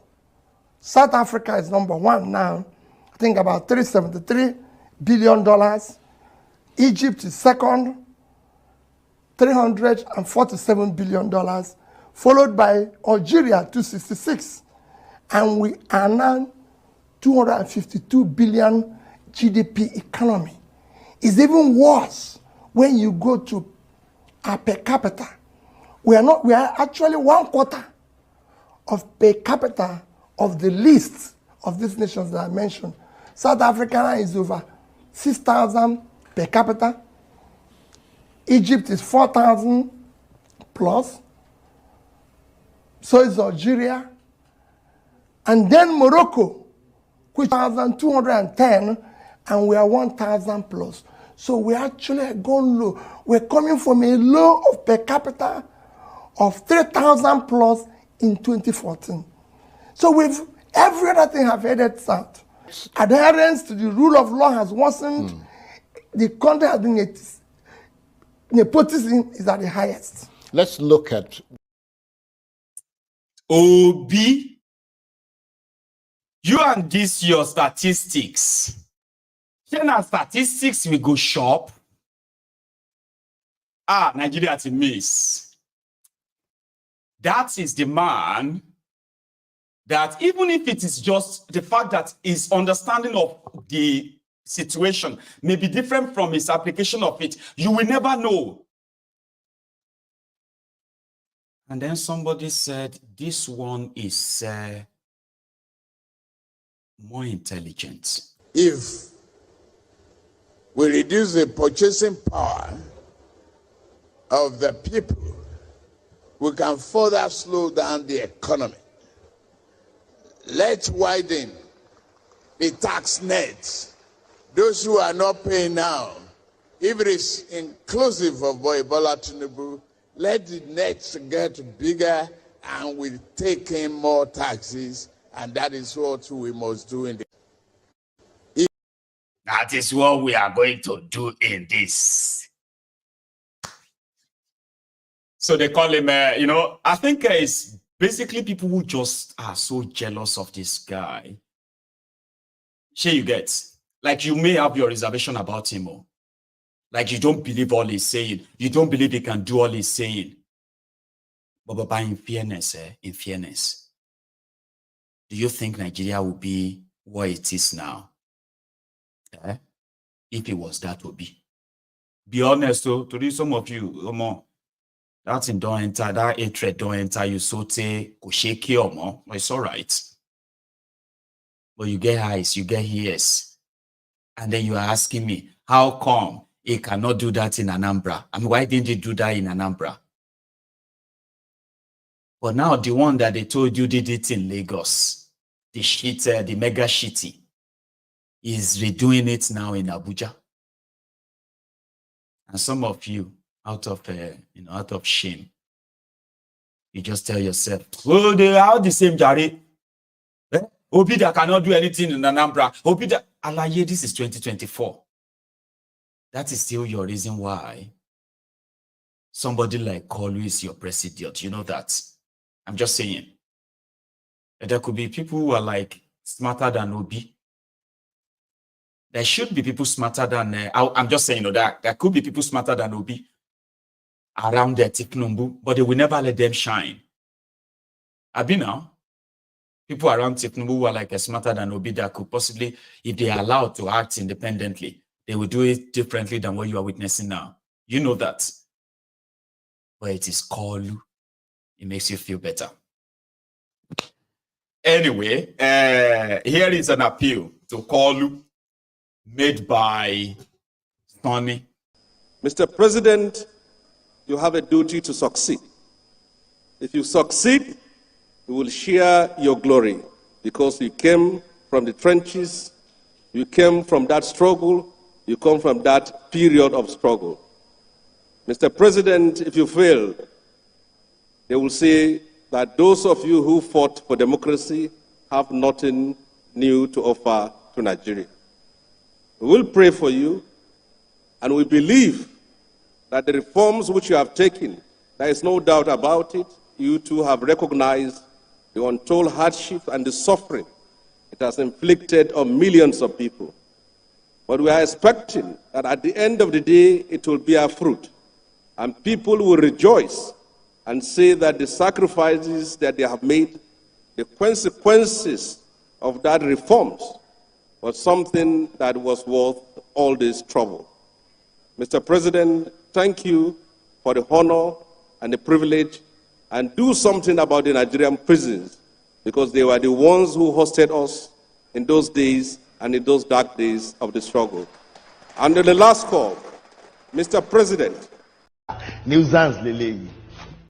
just say make a down. Okay. So that was him there. Appealing to Tinubu to please free the NSAS, free the take it back, detained protesters. So that's him appealing to Koolu there. Well, we report everywhere, and there were so many of that happened today, okay? So as for Koolu and the rest of those, the praise singer around him, and those who are still looking forward to joining their praise singing gang, I wish you good luck, okay? So the Nigerian NLC have now said that Tinubu did not promise them did not agree anything with them. So I don't know what trajectory this is going to go, but there are some people who are convinced that the NLC, they've missed it. The fact that they had nothing that they were given before they relaxed their strike is enough to been their own suicide, kind of. But we are waiting to see that. I want you to listen to this. A state where I'm sure you can't count the number of churches. The numbers are too big. God doesn't even know where to stay again. He's confused. You're building another one for what? Do you know how many agro-allied industries 10 billion naira can build? For a state when I'm sure it has among thousands of jobless youth. You will build the church, the jobless people will now come to the church and be praying, not knowing that their job is where they are standing on. Why can't we have sense? Or why can't they have sense? What is the meaning of all this? After that, they will tell us that your problem is from Abuja or it's one Fulani man in Aso Rock. Your biggest problem, geometric. In fact, if Abuja is a problem, Abuja's problem in your state is maybe arithmetic. You know what arithmetic is? 1 + 1 is equals to 2. It's simple. Our governors in the south, they are quadratic equation problem. They are. Trust me on this. Is it that when you build a house now, people will enter there and all their problems will be solved? We want to be industrialized. We want to be as prosperous as industrialized nations, but we are not building industries. We are building mega worship centers that are not necessary. And then we enter inside those mega worship centers and be praying to be like industrialized nations. Na sense on I no get. I know they with her. I'm not there among them. Seriously. Nigerian Christians and religious people, including our politicians, they are like a man. God has blessed you with orange tree. No, not orange, mango tree. Mango tree that produces fine mango fruit. When the tree produces mango fruit, what do? You plug the one you can eat, you eat. The ones you can, you sell. Abi? And have money. But our mentality here is that we will cut the tree, saw it into wood, use it to build church. Then we enter inside the church and be praying, God, give me mango. God, give me mango. That's our mentality. God bless you there, Reverend Oloma. Oluoma. Is it called Oluoma? Oluoma. Thank you. I love this analogy, and that is not a new video. I will just leave you with that, as so many of you probably have 1 or 2 things to say tonight. We are going to take calls, but please, if you would have to leave, make sure you like that broadcast before you do that, before you go. And if you are still with us tonight, grab your phone, okay? The next day when I show up, we will be having a chat. So thank you so much. And I will be back. But before you go as well, by the way, sing this song. Koolu's anthem.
Àtisebo, àtisete, àtisete, àtinúparọ́ tipẹ́, àtisete, òtítọ́ òdìmú òdodo òsì mọ́, àtisete, òtítete, kágbádé fáláre, àtisete, kágbẹ̀bí fáláre, àtisete, adájọ́ ń parọ́ torí owó, àtisete, àtisete, òtìlú ń parọ́ nítorí ipò, àtisete, àtisete, èdò.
The general. Star. How are you? My good general. Yes, yes, sir. I'm fine, thank you. And good evening to you, sir. This is Pola Penga. Oh, Pola, you've changed that, your profile. Okay. Remember, right? Give me that name when you call in, and I can easily just relate with you straight away, right? Pola Penga. Yes. Brother, how are you? Yes, I'm doing great. And you? Well, I'm very well, too. Thanks for asking. How is the family and your kids and your wife? Hope they're doing fine. Well, we are doing well. Thank you so much for asking as well. So thank you so much, my everyone. We are fine, thank God. We are very fine. Grand. Thank you for what you do, every day. I keep on praying for you because, honestly speaking, we appreciate you. We appreciate you. Thank you so much, Baba. Thank you so much. Thank you. Yes, Michael, I want to thank you and also thank to the full house for the support. We received your support. Yes. That's grand. And I think you said something about starting a food business or so, or like, I don't know. Yes, my wife has been able to start the business. You know, they promised Nigerians that by October 1st, they will start giving us visa. Amen. So we said, going back home, we have been here for 3 years, so we can just sacrifice that 4 or 5 months, you know, and we can be able to start up from afresh. I know. Good so right now, she has, yes, so from the support which she gave to us, from my good general, and we have been able to put up the food business. And right now, she has started the food business, and we are progressing. That's grand. I mean, I wish you all the best. Without this support from this great platform, we will not be able to achieve that. Thank you so much. We are grateful. We are happy to be part of it, man. God bless you. Please go on. Yes, I've been calling like 5 days. I'm having that bad luck. Trying to speak to you. I want to contribute. I thought you broke the code. Now look at you. You've missed out in the last 5 days, but now you are the first caller. So that means you haven't really broken the code. You still have your winning, your winning drive. Yes, yes. So my good general. So I want to take us back like 3 days. They invited the Charlie Boy on that is King of Voice in the Arise for years. So there's something he said, and I want to quickly highlight that in this house. We're having a full house today. Charlie Boys, the interviewer asked him, he said, what about the common man? Who will fight for the common man? Who will stand for the common man? So Charlie Boys just quickly responded to the lady. He said, the common man, what happened to their legs? What happened to their hands? They are healthy by God's grace. They can stand. They are healthy. They can make it of their hand and their leg. So he's trying to call the people, the youth of Nigeria, both female and male, that it's time to occupy the major roads. The time is now. I'm telling you, the time is now. Stand up and fight for yourself. Charlie Boy said that his children have died at his old age. No, nobody is looking after him because of the country, insecurity, lack of job, lack of everything. So he's left alone. There are still so many older guys right now who are in their 50s, right now. In another 5 years, some of their own children too, they are working to send their children abroad. A lot of people are sending their children abroad now. They are actually funding the japa of their children. Some of them don't know that. These children will never have a chance of coming back to see you anymore. It's true. You are actually severing the relationship between you and your children. Families are being torn apart as we speak on this japa issue. If Nigeria continues this trajectory, right, many of you will die and you will never see your children again. And they will never see you too. So people should understand where we are all headed, though, where everybody is going, so that you can be very sure of the role you are playing in all of this. If you think you are doing me, well, we shall see. Hold on. My witness, there's another thing I want to contribute. You see, there's one of these pastors, I came across their program. You know, the man was telling people, he said, we Igbos, mainly, we are fond of doing that thing. Because we Igbos, we are blessed. So they will take the children outside the country, very huge, like from 6 years. They go to school in America, primary school, secondary school, university. They will never come back home. Do you know that a lot of Igbos now have lost generation? Their children will not want to come back home anymore. And once the man is aged, they will come to say goodbye. And that is it. They will go back to America. The properties, the man lineage will close. Everything he worked for, that he thought he was putting together for his children. Last, abandoned. The place I came from, my parents told me that charity begins at home. You don't have to build a house in Lagos, build a house in America. Meanwhile, your father's house is undeveloped. You don't have any investment in your soil. Your own soil. So we need this Biafran and Ojibwa nation. They should divide this country region by region. We are tired of this mess. I'm telling you, we are tired of this mess. We are tired. Thank you. We are tired, and God will always keep setting you, because what you're doing here is going very fast and he's speaking very loud. And I believe that Sawore is getting your message. I believe he is getting your message, and he will make a U-turn. He will make a U-turn. Time will tell. And all of us, they talk, not be just me now, you know. Olapinga, yes. Thank you so much. Thank you so much. Thank you. Thank you. Have a good one, okay? So, ladies and gentlemen, that is Olapinga, our own, very own, in this Temple of Truth. Okay, we are happy to be part of, their struggle. Okay, sharing is caring, they say. Oh, I think I actually thought I had a caller there, but I lost the caller, so there's no point bringing them on again. Okay, so yeah, my line is still pretty much opened, and if you want to be part of the chat tonight, you might begin to try that now. I don't think it is so busy now, if you ask me. Okay, so let's see.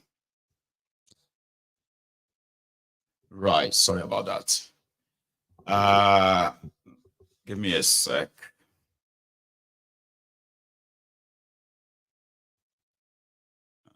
That's sorted.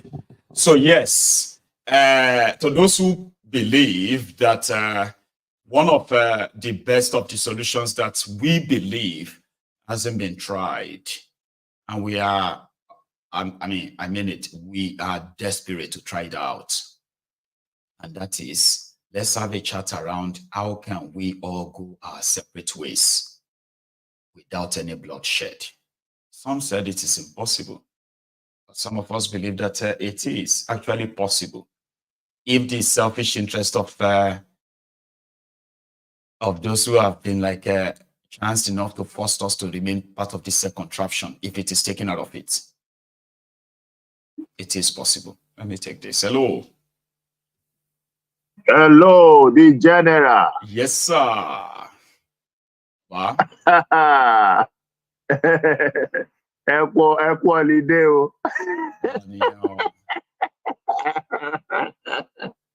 It's actually complete irony. She democracy, no, she be. Sorry, I be one demo. This Bishop Adeshino. That is Bishop. Bishop. I know you are calling in from. Are you calling in from Nigeria right now? Or you are currently out. I'm in Nigeria right now. So you are in the best position, okay, to tell us. She democracy, I be crazy demo. I be one demo the craze. Demo crazy. Do you know? Do you know? As at yesterday night, kí àwọn tó fẹ́ wá protest content tó protest láàárọ̀ yìí, àwọn people wọ̀nyí wọ́n ti lọ arrest àwọn ọmọ ọlọ́mọ nílé látàlẹ́ àná. I swear. Because they have intel. Àwọn ọ̀dàlẹ̀ tó wà láàárín wọn tọ́jọ́ plan. Yes. You see what we are all dealing with? We are all dealing with it's a matter of life and death. At this point, too, Baba. At this point in time. And what you want to carry out protests, what in long me one latale no come protest láàárọ̀. And that triggered the protest very riotous. Ìkẹjà gbóná lẹ́ni. Amidst the heavy security Tokojade, people protest, and it's almost 75% riot. Right. And they could not do anything to them. That is boldness. That is boldness. And I think I heard that there is protest in some other places too. But they had it in Edo, they had it in Kaduna, there was one in Kano, and I think I saw one as well. Yeah, I think it's Kaduna, yeah, in a few places, yeah. In a country that has democracy, what will you say is the crime of the people that were arrested yesterday night? I'm telling you, Baba. When the Constitution, if you look at your screen, you will even see the image of those that, you know, Juwan was picked up even before the protest. These two were picked up in Kano and Ibadan as well, as we speak. And these stupid people picking them up, they are part of the suffering. They are victims. Oh my God, my goodness, my goodness. I don't know what to say. I don't know what to say. I don't know what to say. There's nothing to celebrate. There's nothing democracy. You know what I said? There's nothing to celebrate. Bishop, I said 26 years ago, when the military left, there was so much expectation. You should be able to tell us your own expectation at that time. Where were you 26 years ago, Bishop? Yeah, at that time, military, it's like if you are not at that time, sir, many of us, because I went to Polytechnic before I did my postgraduate in university. In my Polytechnic, I were contemplating to finish ND instead of going for HND to go to military. I went for Air Force training and all that. Later, I just had to abandon it and came back to do my HND. Because it was looking as if you are not a military person, you cannot be a successful person in the country. But looking at democracy, the hope came that finally people cannot live like human beings. But it's a disappointment. It's a disappointment since all the democracy is like the animal kingdom. 25 years even the animal, even the animal right. Yeah. Even animals, they are organized in their kingdom. They are organized. Nigeria is not organized. Well, what crime will they sue? What crime will they sue those boys for now? Nothing. They wanted to protest the democracy. They want to. Is it not in their constitution the right to protest? It is. I was saying in a radio conversation this morning, I said if Nigeria government did not want protest, they should remove it from the constitution. Let it be legal. Then we will know you are not a democratically treated. But you are hiding from it. At the same time, you are saying it's a democracy, they have the right to protest. And when the stupid police want to talk, they will say you have the right to protest so far you didn't disrupt anything. But a person that did not disrupt anything, he has not even do the protest. He has not even do that protest. You have gone to pick him up. And lock him up. And lock him up. Bishop. And when they lock people up in Nigeria, it's not like abroad, though. You are not coming out free, oh. If God save you.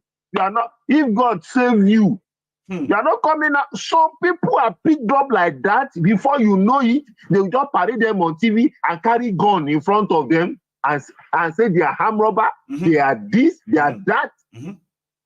And they will begin to battle with cases. Let me tell you that can sentence them to death. Let me tell you a story that happened during the NSAS before you. That is Nigeria. Bishop. Let me tell you this story that happened during the NSAS trouble then. You remember that young boy called Pelumi? Do you remember? Okay, if you don't, I'll tell you. This is a young boy. He was a photojournalist. Okay. So I remember. You remember that young boy? Pictures, right? I remember. Yes. They just kill him for fun. And now this boy was just, I think he was just about 19 or 18. He was so young. So he participated by just taking pictures, recording things and all of that during the NSAS. Then the police, during that raid, they raided him. He had an ID card that says journalist or something. He's a journalist. Yeah. They arrested him. Yeah. Then Bolariwa, there's a guy called Bolariwa who openly carried gun to threaten the NSAS protesters. I don't know if you remember that too. In his car, in his Jeep. It was very popular. Yeah, it went viral at the time. Bolariwa. And you see this Bolariwa, because he is a member of APC, right? So he was caught with that gun. And I shared that video, that Pelumi's video, on my platform here. Just to part of the coverage of the NSAS. Coverage, and I remember that guy under that bridge with a gun shooting. This is a civilian, shooting at the NSAS protesters that are just there. You know what he did, sir, with the police? He went to Ikorodu where they locked that boy up, and he requested that they should release him to him. Yes, sir. 2 days later, they found Pelumi's dead body. And guess what? The police said he was dead before they picked him up. A 17, 18-year-old boy. Pelumi's story is one of the tragic story of NSAS. And it's not being shared. So talking about the police harassing and raiding people and then implicating them in crimes they did not commit, it's not new. They released that boy to people, to the person who will go kill him. They killed him. Somebody who was in police cell, they found his body somewhere. Yeah. How did he leave police cell? So that is Nigeria, and this is an information for people who think that they want to rise up to this issue. When they think they want to rise up to this issue, Nigeria case is a critical case. It is like trying to go to the den of a dragon. You don't go to the den of the dragon pitying the animal. He doesn't care about you.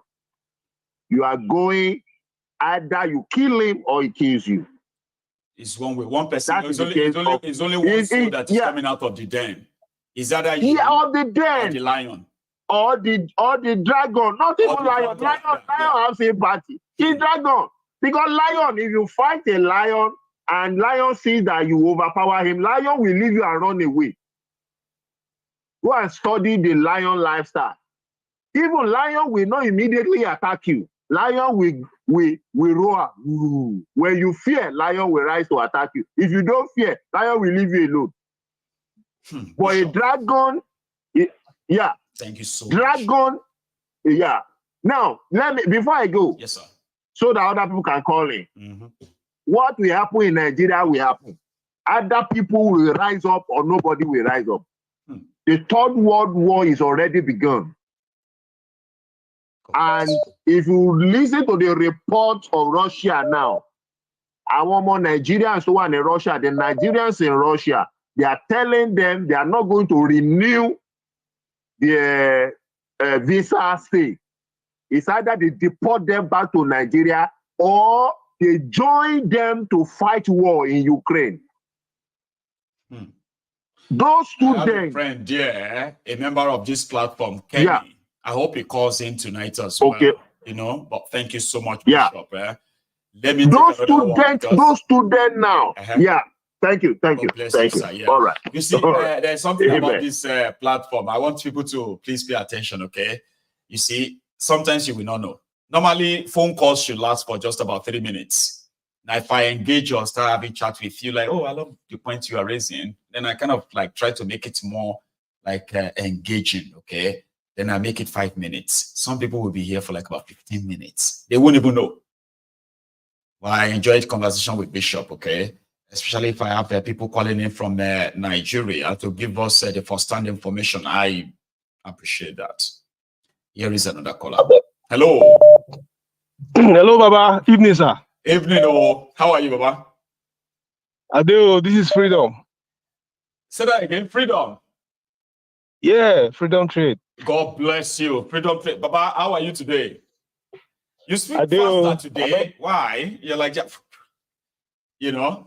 I speak faster? Really? It seems so, yeah. It's like you just like, it was like fast. I was like, oh, I didn't grasp that. But anyway, good enough. No. My brother, you're the best. One thing I just wanted to point out one very important fact. And as I'm trying to say it, my heart is beating because what you do is not easy. Tell me about it. It's not easy. You cannot. What you do. Thank you. Damn.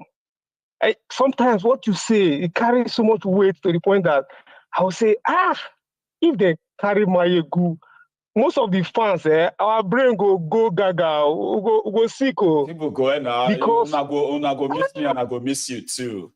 That's why I won't let them. I won't let them. I won't go close to where they are going to use me as a trophy. But trust me, right? If they catch me, I will just tell all of them, say, "Omo, una continue una life." Oh, now when you see me again, though, because my crime, they're not going to release me until maybe like I don't know. You know what I mean? I'll so be said no, they go near them.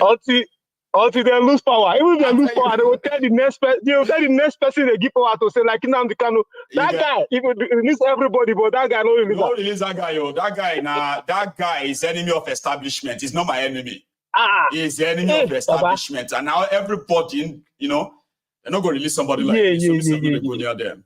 Here you get. I say I try to talk. I my mind they beat. I say I get one funny freedom, before. I don't talk things here. We be say even me self don't stand in front of my own TV. They listen. I'm like, you say what? Gather me. If they grab me like normal or more. Yeah. So you get like if I enter Nigeria, right, and I did airports, right, and somebody says, "Hey, excuse me, Mr. Badero, are you Mayegun?" You say yes. You know to know yourself. Because there is no point in you speaking slowly. Since you don't see me here, speak louder. I can hear you. Where are we going? Because to me, I'm like, all they have to do is just to play all my videos. Even if they just pick where they call Bokwari, Mumumadu, this, that. If they just call them out of all of my videos, out of 5,000 videos, that may even take me like about 3 days to watch. Just my video shouting, Koolu.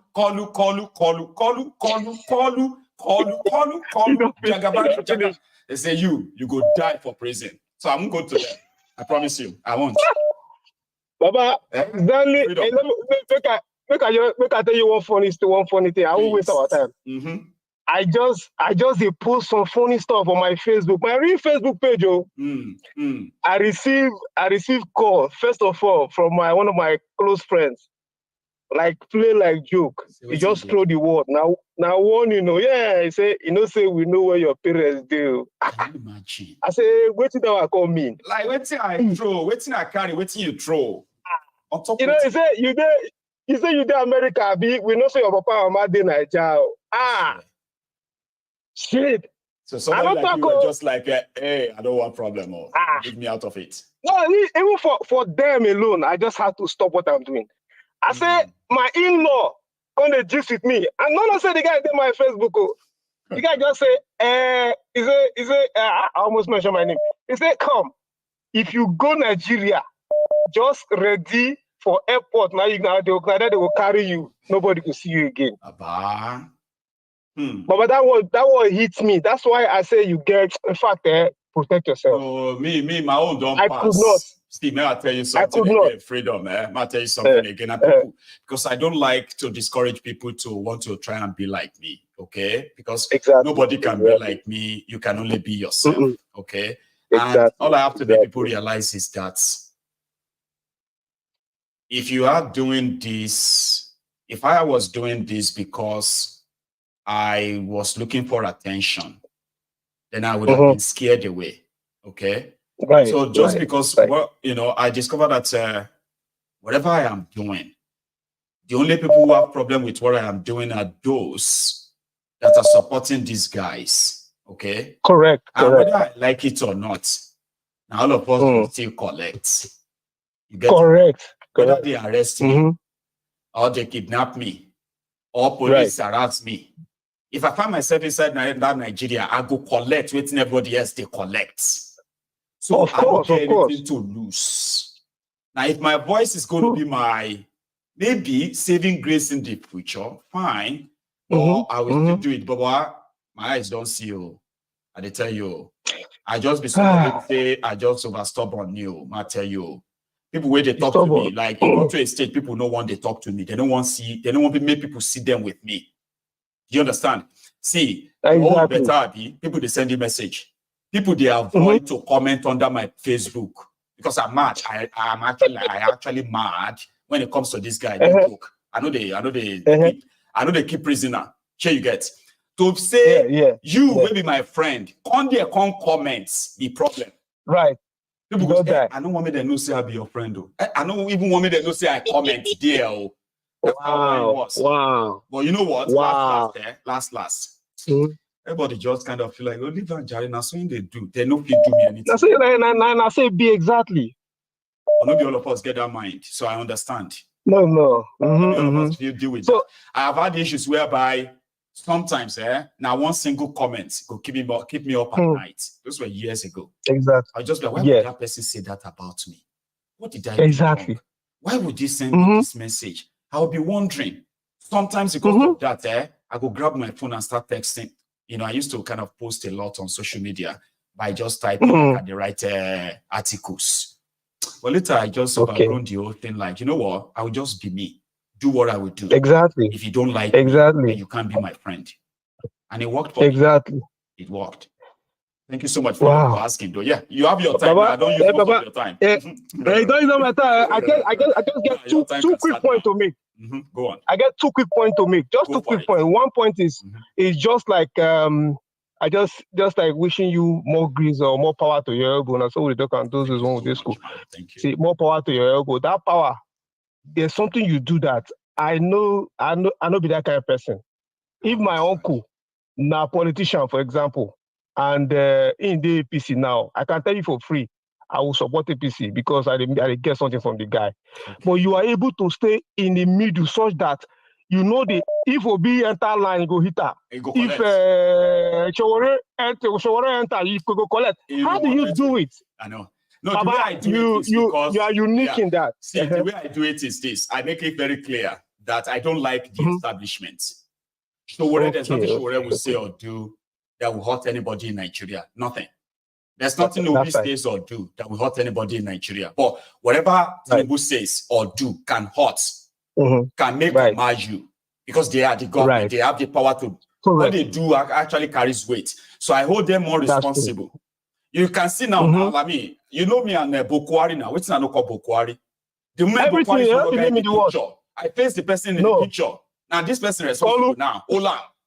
So because of that, every person who is not part of the establishment right now, even Atiku, you see, I know too they talk about Atiku because there's no point. No, exactly. So it will only be those who are looking for excuses. Then, you know, if you begin to attach too much, there will be too much baggages. And I don't like baggages. That's right. That's why they tell people, if you join me or if you like me, do them unconditionally.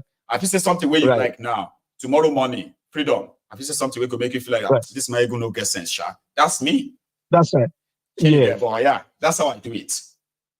And lastly, I don't overchop the time. Lastly, every solution that Nigeria economy needs is not rocket science. It's everywhere in the world. Obi said most of those things when he was campaigning.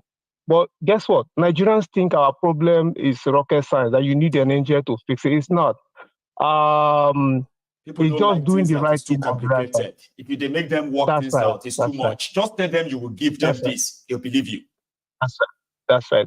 I want to buttress my point by saying that even Nigerians with school abroad, you know, this Oyibo school, so no, there's no magic inside. No. The school abroad, they still go Nigeria, they cannot still do anything with it. I swear.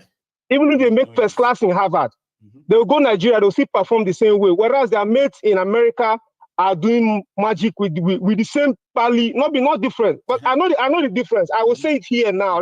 Anybody where they online, where they hear me, if you think otherwise, call my go and put this in the open. American government, Europeans, the Britons, the Australians, what they do, they pay people to fail. What do I mean? They will set you up, give you money, plenty money. Yes. You go do anything you can in this world to discover something. Yes. If you fail, they will still tell you, say, we still say you try. How much you lose? You lose 20 billion. That's why they have bankruptcy. You can declare bankruptcy 20 times in America. They will still give you fresh money to restart whatever you want to do. But guess what? In Nigeria, for you to even start at all, you go sell your land. You know? You go invest all your property and you cannot do anything with it. You will fail and you become like if you come to mistake, go fail. You are on your own. Yes. See what I just said now, I talk for pidgin, but people pay billions to know this in America. They pay millions. Yeah, you pay millions to go sit down for someone to tell you what I talk now. But guess what? Nigerians will still listen to them. They will listen to them. They will still say, "Lie, I don't know what they talk." You will pay mentor. Waiting, they know they see like this, they know they believe. If they tell them, say something can work, this, that, they will just be like, That's right. Call us when it starts working, okay? Please call us, then we'll be interested. But coming together to make that thing work, I don't think it's going to work. I don't think so. I don't think so. It's true. See, Freedom, thank you, man. Make I let people join. May they contact me, man. May they contact me, and I'll come back tomorrow. Thank you. All right, thank you so much. That is Freedom, ladies and gentlemen. I know sometimes the convo can be like that extensive and all that, but I do enjoy it. You should enjoy it too. I know some of you would love to have a program where people just call. You don't want me to sit down here, right?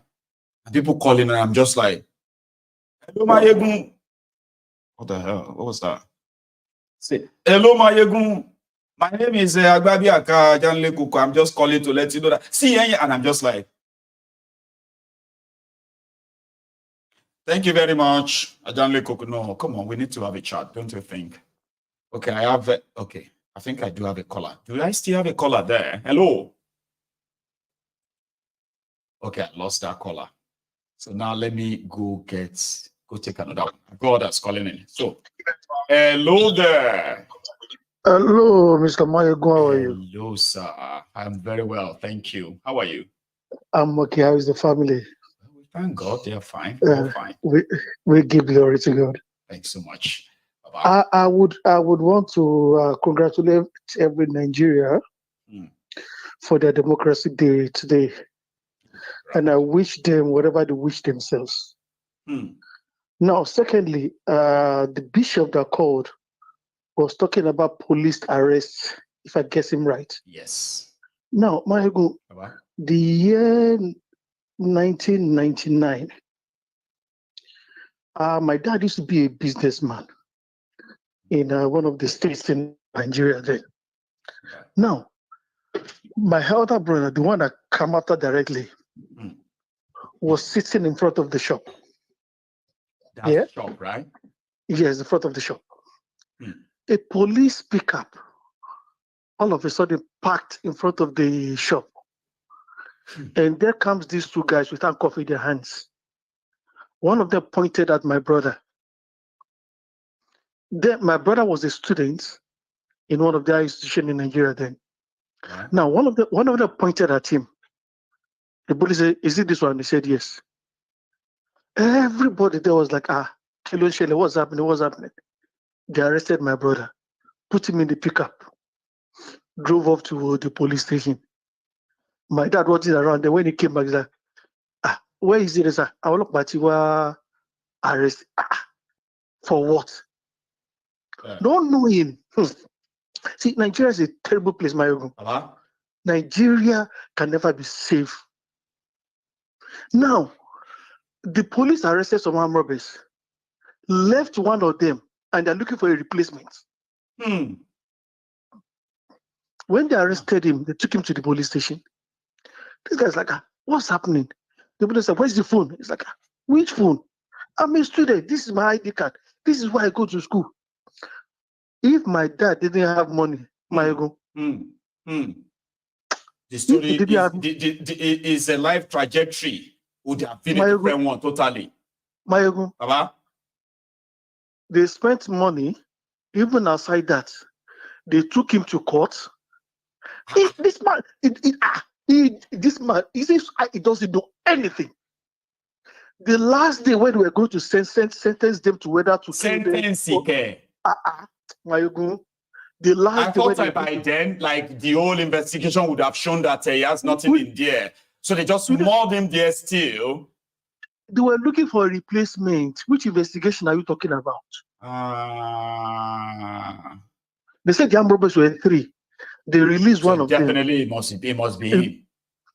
Mayogun, what we're saying, when we got there, when we were about to sentence them, the last day of one of the armed robbers now raised up his hand. They just said, yes, talk. It's like, this man doesn't know anything about this case. He said, this man doesn't know anything about it. That was what saved my brother. Hey. It's not outside studio. My elder brother, one that come up directly. Me, I have not seen people that this happened to, personally. But you see, this is your story, eh? It's just giving me this PTSD because I have heard few like that, even when I was younger, Baba. See, I wasn't born in that country, and myself, my brother, we weren't born in the country. We're taken from where we're born to Nigeria, so the experience was totally different. Wow. It was terrible, Mayogo. They could have killed this man. Honestly. Why am I saying this? There's one program going up online. I don't know if you heard about it regarding one church I wouldn't want to mention. Right. The same thing happened to one of their pastors. This same thing I'm talking about now. They robbed the guy, put the guy in jail for about 9 years. The guy came out 2016. He's now revealing the whole thing. Did just the same thing. So it's been there for a very long time. How is this society going to be better? It can be. How is it going to be better? The whole system is so corrupt. People are not. There's no love in the system, in the society. I think this one is hating on this one. So how are we supposed to live together? No empathy, no sympathy, no feeling, no nothing. It's just about dog eat dog, where everybody's trying to chance everybody. Yeah, with Nigeria, yeah. So is this someone said a blind heart is worse than a blind eyes? A blind heart is worse than a blind eyes. Nigerians are not blind physically. Their eyes are not blind physically, but their heart is blind. And there is no way you can lead a man which his heart is blind. There is no way you can lead that person. He's totally blind. It's gone off. That is the problem we have in Nigeria. And it can never be solved. I just pity people. We need self-soul searching. Everybody watching this that knows that something is wrong with that contraption should please review our own personal contribution to all of this. Most of the things that some of us actually enabled contributes to all of this. Yeah. Did you call it a blind heart? A blind heart is worse than a blind eyes. That's deep, Baba. That if you sit down and analyze, you will know that is the problem of Nigeria. Most people there, their heart is blind. It's gone off, totally off. A blind eyes can be guided to move. The blind heart can never be guided. It's just blind there. Where are you guiding it to? The heart is dead already. You see the problem? And that is the problem we have in Nigeria. Nobody is planning to help each other. Nothing. People you are abroad without anything in reward. They'll be dragging you. They want to drag you to them. As you are telling them they should change their mind, they want to drag you to them. And you are not telling them the right thing to do. The person you are helping wants to dupe you. It doesn't make sense to me. It doesn't make sense. It is a vicious circle, Baba. They could have killed my brother straight. And that experience would live with you for the rest of your life. You know that? Till today I could have been killed, sir. I could have been killed in that same process too. We were till today, till today, that guy, he still has that you can never forget it. You will never forget it, Mayogo. What kind of life is that? Thank you so much, Mayogo. Thank you very much. Have a good night, sir. Thank you. We really appreciate your effort. Thank you very much. Thank you so much as well. Thank you. Stay safe, eh? Bye. Yes, nice one. I could have been killed in Akwa Ibom. Muyo, Eket, Oron, Eket, Gogolo developed Pamidano. I was just about, 20, Okay, I wasn't a little boy anymore. I was still a boy. I think I was just about 22, 24. Let's say 20.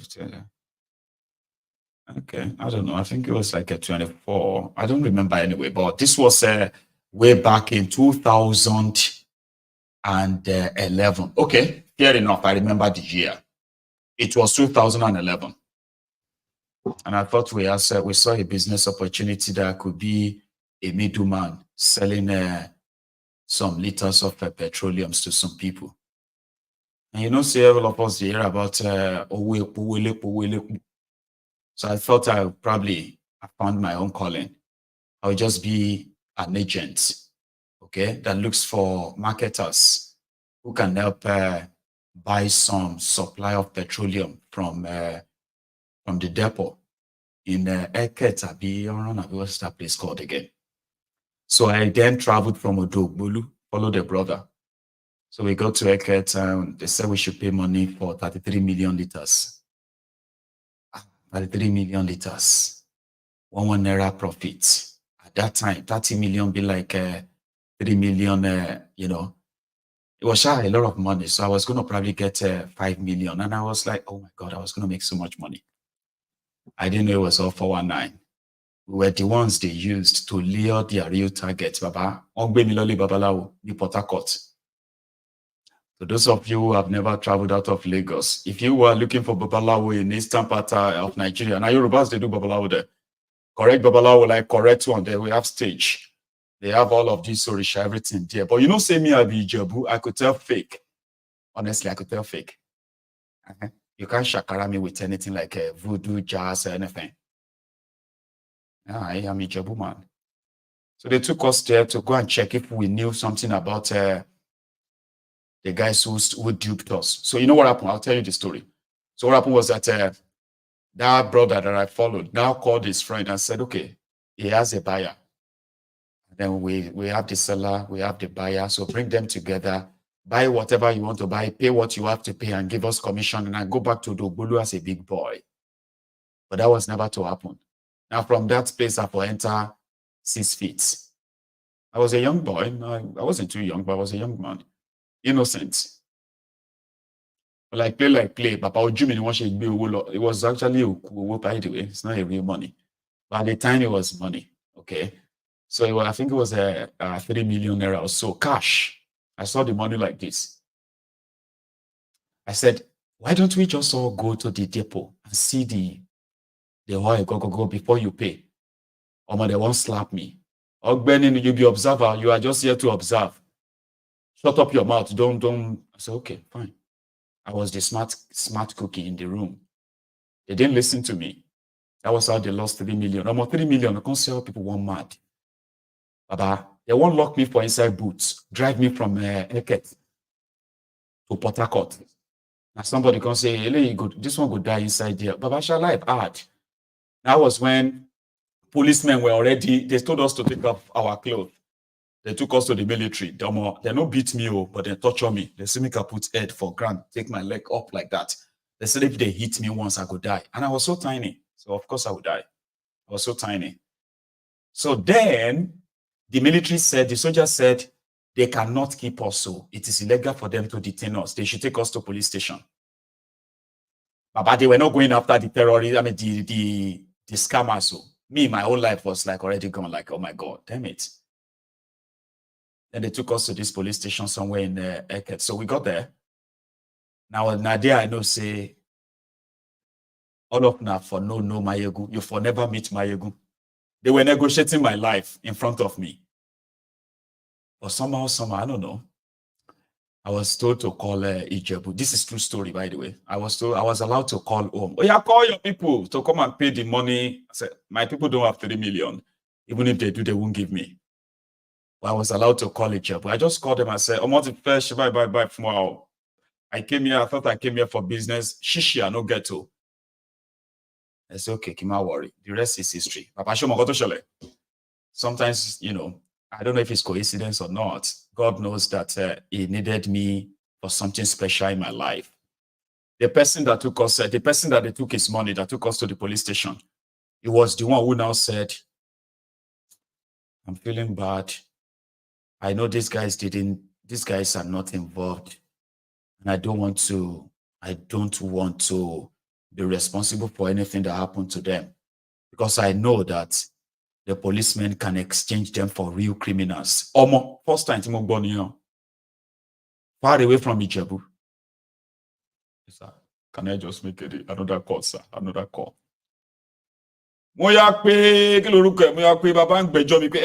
you know say Ogunde Ijebu true, I won't come up for this place today. Oh, seriously, true story. I'm not saying you don't have your reservation about African jazz. So, don't you mean now? Baba, you know what? Baba told the person with the dope collect his money that took us to Port Harcourt, brought us back to Eket. Now he drive us back to Port Harcourt, took us to the car park. He gave us money for the transportation. He called me and said he's very sorry for everything. I said, no, bros, no worry, it's okay. I said, I'm so sorry. I know you don't know anything about this. I said, well, it's all right, bros, it's all right. I won't forget, he gave me 500 naira after giving us money for transportation. And that's why I'm a proud Ijebu in that regard. I didn't do anything wrong. I would have been exchanged for criminal. You may never have met me, ever. So that story that my last caller shared actually resonates with me so much. Hello.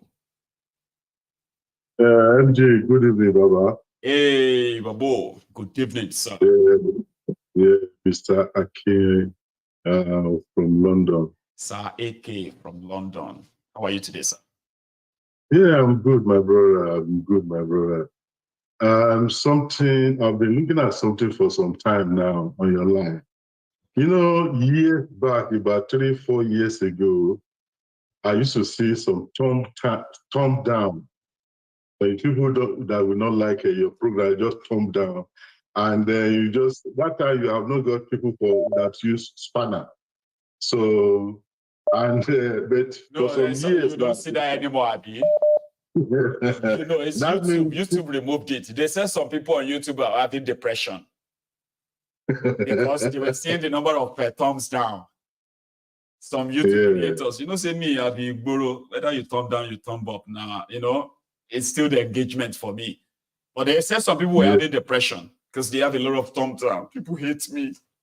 So because YouTube don't want people to get too depressed, they removed it. It's still there, but it's not functioning. Oh, okay. So even if you click the thumbs down, it no go show. There's no thumbs down on YouTube anymore. Me, I don't go try it anyway, so there's no need. No, that's not for you. I know. No. What is just? I think it's a learning curve. People have been learning, and they've been gaining a lot from your refreshment program to refresh people's brain and ideology.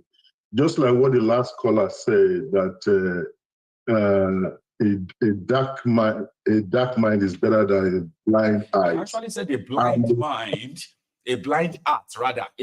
art is worse than a blind eye. Yeah, so that's something deep, sir.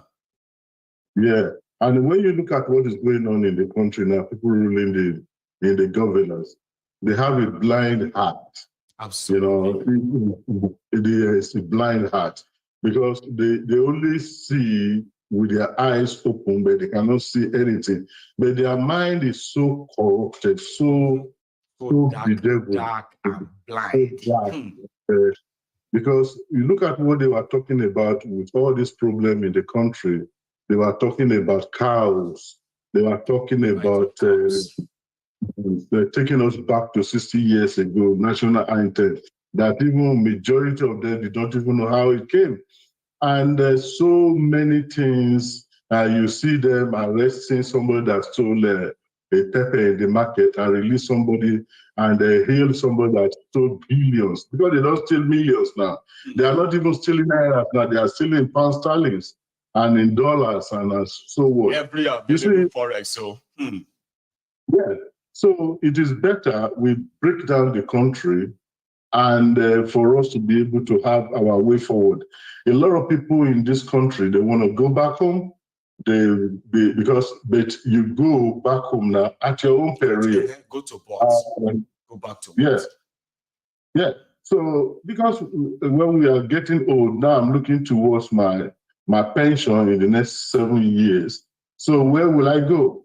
And you want to look for somewhere I... to actually spend your, the sunny, part of your life where you're going to have to like enjoy calm, cool, safe environment. It's not a place where you want to collect your pension to go and pay ransom. Yeah, and like we that are calling Koolu on your line now, maybe when I get to Nigeria now, they'll say, "Oh, you are Mr. So, you are the one calling Koolu, you are the one." So, but it doesn't bother me anyway. They can't. So, Baba, all I can just say is that thank you very much, and all members of Temple of Truth. I know you are in the Temple of Truth. You have seen the truth about life, about what life is all about, the behavior of the human behavior towards each other, and how people, they don't care about your life, but it's you that have to care about your life. Make it and do what you can do, make your life look good, and do something. Make your life a very good example of what you want to see in others. Be the change, be the real, what difference you want to see out there. And if all of us begin to think like that, sir, we probably will fix this. Just like what, just like what the other guy was saying on YouTube. I even escaped being lynched and burned alive in Mushin in 1987. I was working with Nigerian Naira Pools, Badero, at Mushin. Yeah. That their office. What's that place called again? In Mushin, no? Mushin, Oloshogo. Oloshogo. God bless you. Yeah. So you actually work for Naira. See you. I worked with Naira Pools for 3 years. I worked with Leke Badero. They call it Temo Pool for 2 years, and then from there I got to Nigerian breweries. So you must know my dad then. You probably met my dad. I don't. Maybe because when Chief Badero himself, because it's just a big. I was in the. Like you are not directly working with him, but I'm saying that my dad. My dad controls their branch in Ketu, right? So there's the possibility that they call him Boda Kende is Kende. Yes, it's all like that. Oh, because it's one of the agents. Because I work in the head office, I work in the department. Right. So he's one of the agents. He has his own branch there in Ketu that he controls, right? Naira Pool as well. So he kind of have to bring his own stuff to that place. Yeah, on Friday night. He was a very stubborn man. Very, very problematic. It's so dark you would have seen him fight Naira in the office, because I have record of him insisting that he must get something from him. And if Naira is not giving it, the entire office, if it's happening in his office, the entire office will be like, for that day. But that kind of day is around. We are at the first level, at the first stage. I mean, the first floor. So the claim department, they always lock it because it's a place where people can do fraud. Because when somebody win or won and they don't pay them, they will bring their slip. So we will use the number to just to check it out, and they give it to our manager. Then they call it Baba Konde. So you've met my dad, but probably it's been a while. And somehow you may not even get the whole picture, right? And Mr. Badmus is assistant claim manager. Baba Sunday is a claim manager. See? Yeah, that's right. See, so like small word they will say, Baba. Look at us today, right? But you were saying something about almost being lynched. How could you, who has a job, ended up being like lynched? You want to share? I was actually, I'm living with my brother at Mushin, Olonshogo at that time at, what's the name of this street again? Mushin, I will remember, because it's almost about 30-something years now I'm talking about. So what happened was that I went to a party with my brother. So it was around 3 a.m. we are coming in the morning. there was so my brother and I were going home, and I told him because I used to smoke cigarette. I said, let me buy cigarette from one of these Malo. And as I was buying the cigarette, and they just light up, my brother was just going. So one guy just zoomed past me. I said, but what's wrong with, at that time I used to box a little bit.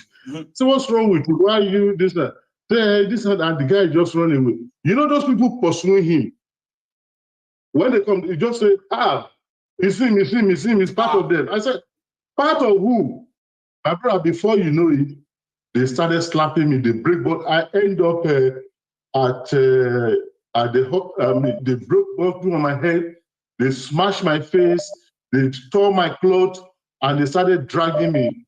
I'm swelling in me, today we are going to burn you. Then maybe so my brother was getting home for about 3 minutes. He didn't see me. He just came back and said, what is wrong here? Then he just my brother said, my brother. You didn't do anything. They said, he said, no, we're just coming from party. My brother, that is how I was saved that day. And they take me to ask you anything or anything at all. The moment they say, nah, him be this like this, go. That is a lot of people are being killed like that. Jungle. Without having a hand in whatever. You see, I spent 3 days in the hospital. I have 21 stitches. Even for the past 3 years, for about 3 years back, I still be picking broken bottles, pieces, tiny little pieces in my head. Sometimes I'll see a small swelling on my head. Then when I peel it, then you see this tiny bottle coming up at 50-something. So, and you see, there are so many cases like that. And thank God you live to tell this story. See, there are so many people who have walked into their death that way. And you know something? They are never investigated. Once they burn you to ashes and all of that, that's it. That's it. Okay. The only luck you have is if they are stopped before they match somebody up. Yeah, thank God they knew my brother in that area because he's a very popular guy. So that is why they just, I didn't think my brother didn't come on time at that time. That would be the end of it. And you know what people will say? They say,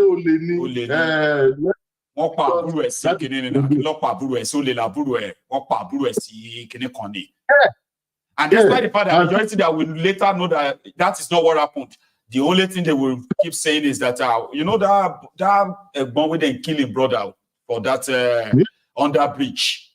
In brother, they say his brother be armed robber, but some said it's not him. Others said not him, but and that is why I always thank Egbon Oleke Badero. They call him, he has famous schools because I end up working with him for another 2 years before I joined Nigerian bureaus. He's late now, he died 2 years ago in Nigeria. And his son, Tayo Badero, and Musun, that's what they call Temos, Tayo Musun, Temos schools. And the guy is a very good man to me. He really helped me because he's a very good father. Anyway, that's one of those things, you know. Thank you so much. They are very good family. And to be sincere, and when I just get across Mayegun General and you say Shola Badero, is this the Badero? And I asked you about 2 years ago, are you the same to you that you explained the whole thing? So the Badero family had done me well, and I will never forget that. And here you now bringing me, you make me get a degree, even a PhD, in opening my mind. And how I was able to use it to help a lot of people. Even recently, I use it to settle a discord between our family that would have resulted into a big trouble. But I used the intelligence gathered from you, and I was able to speak to both parties. And they always, thank you, thank you. Even my brother, who is the professor, is a Badonian. He said, I don't know, you have a brilliant brain like this. I said, well, you think see the family. You know, Psyche, God bless you. Yeah, thank you so much. God bless you, sir. Thank you so much. You see, what you just did there is to remind all of us that you know, in life, right? If we do know better, the best thing for us is to do better. Everybody who comes here all the time, we should all try in our private life to be better. Then we all know our shortcomings. We all know where we would love to improve so that we can be a better person. That's what this platform try to preach. Okay, we are not moral teachers, we are not moral judges, but we encourage people that once you know better, please do better. Saike, let me take my last call. Thank you so much, sir. Okay, for sharing this. Okay, enjoy the rest of the evening, sir. That is a Saike, ladies and gentlemen. I'm taking my last call, possibly tonight. So, before I speak to my caller, I am just going to implore us again, just for the last time, okay? Maybe second to the last time, right? Take a moment and go like this broadcast. Go under the video, thumb up, like it, share it, subscribe to my channel if you haven't already, so that you won't miss anything ever. Hello there. Yeah, am I a good general? Yes, sir. Yeah, Ejikeme from Sweden. Oh dear, Ejikeme from Sweden. Baba, how are you this evening? I'm doing fine. How are you doing? I'm very well too. Thanks for asking. Yeah, thank you so much. Thank you, Mayego. Thank you. When I hear about this, these wages, they want to, this negotiation of the labor and the minimum wage, they call it minimum wage or whatever, I just feel sad about people that are working in Nigeria. Is it 62,000 or 65,000 or whatever? 62. Yeah, but let me tell you, let me just give you one example. My mom, we stop her of working. And we stop her of, selling things and selling tomato and all this. We said, you have tried, now you have to rest and let's get the body. Yeah. So we started giving her, as of that time, we started giving her 20,000. From there, it goes to 30. From there, it goes to 40. Now we are giving her almost 100,000, just my mother. Just her alone. She doesn't have bills or anything, just to take care of herself from that. Just her alone. And not that the hospital bills is included. Just for her food. Just a meal. Yes, just for her food alone. For also for your mouth though. And still yet, we can't, sometimes Mama, the money is too much. What are you doing? We count one by one what you do with this money, my brother. And they found out that this money is nothing. It's nothing. Mayegu is nothing. And they are talking about giving Jesus Christ. Mayegu work for, out of 30 days, work for 22 days, Nigeria will not be good. Nigeria will not be good. But let me close with this, Mayegu, because the person who called you concerning how the police they wanted to kill his brother. Mayegu, this guy just woke me from sleep. See? He woke me. You want to share your own experience too, right? He woke me. Yes, please. Let me just share. You have the time. I'm with you, please. Yeah. Mayegu, because I just want to cut it short so that, another person can call or something like that. During the time of Operation Sweep, during the time of Operation Sweep, somebody gave me money. He said, because I have a lot of friends who live abroad. So one of them gave me money, said, go home and purchase a land for me. Then I went home and I told this guy, I'm going to call you something like on Thursday so that I can tell you how everything has went. That time in Nigeria, we don't have this mobile phone. We have this, this phone, you slot a card on it. You slot it's card like 400 phone at the time. Yeah. You slot one card on it. I think it's a Nitel pay phone. You have this card. You have to buy some minutes on it. Thank you. If you run it out, you have to go and buy another one. I think I remember. Yes, Mayegu. So when I went to the east, I bought the land for this guy, and we already make agreement that I'm going to call him so day. So when I came back to Lagos, I have already 400 units that I have used a little bit. So then when I go to the Nitel Ikeja, I bought another 400 units.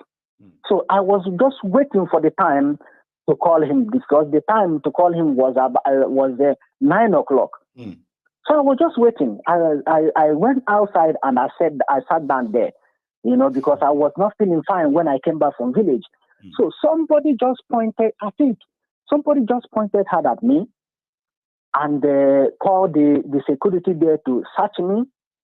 They searched me and they found out. They said, "What do you come here to do?" I said, "I came to make call.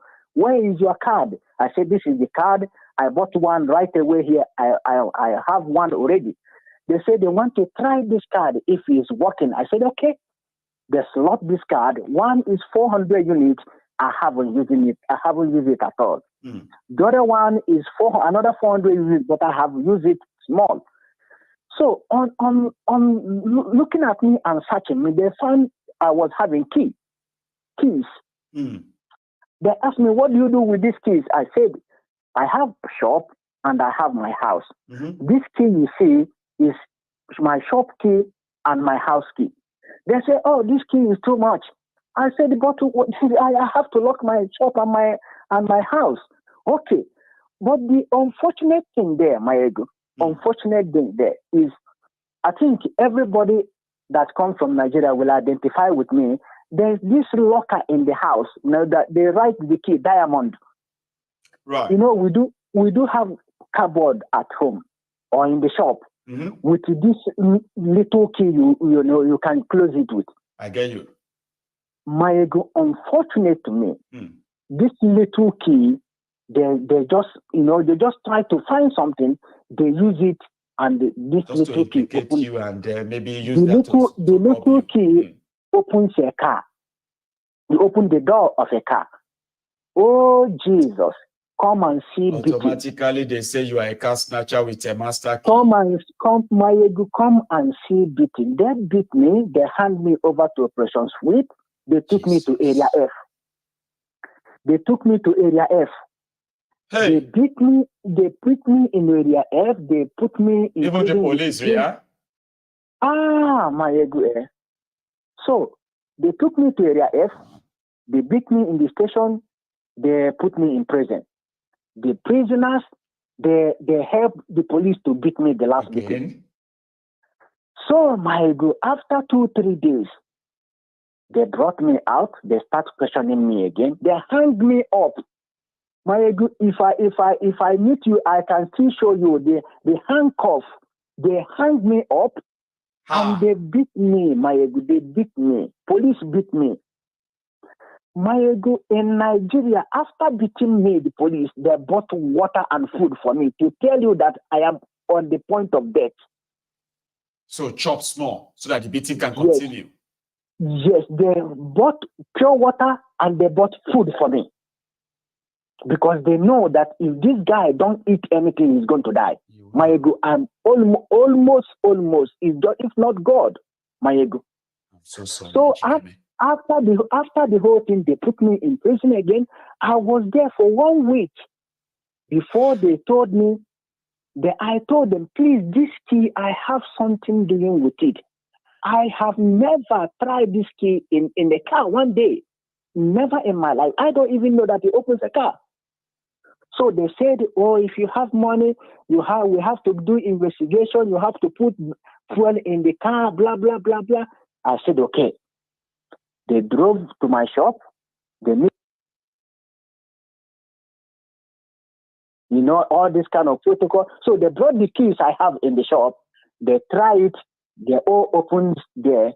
They say, "Okay, now we have to go to my house." That locker there, they opened it. They found out I was using this key for something. It's not that I just put it there. Not like a random key. No, I was using it. It's there. The cupboard is my house. So then they use it. They do their protocol. They ask me about some properties I have. Where is the receipt and other things? Upon this thing, I spend money like hell on it. Something I knew nothing about. Something I knew nothing about. I'm so sorry, Ejikeme. There are so many people who went through this, and some of us who have all this trauma about Nigeria. If anybody survived that country, you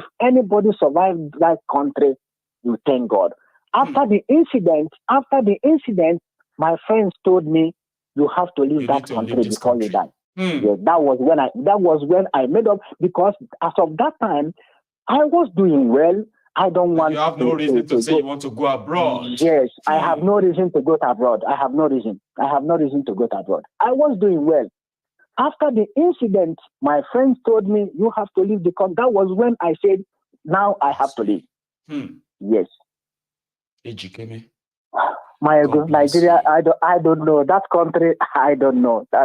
But you know something, every individual watching this broadcast this evening, I can say this boldly, more than 90% of us watching this program this evening, we all have one horror tale that we survived for coming from Nigeria. When things are happening there is churches everywhere, my ego.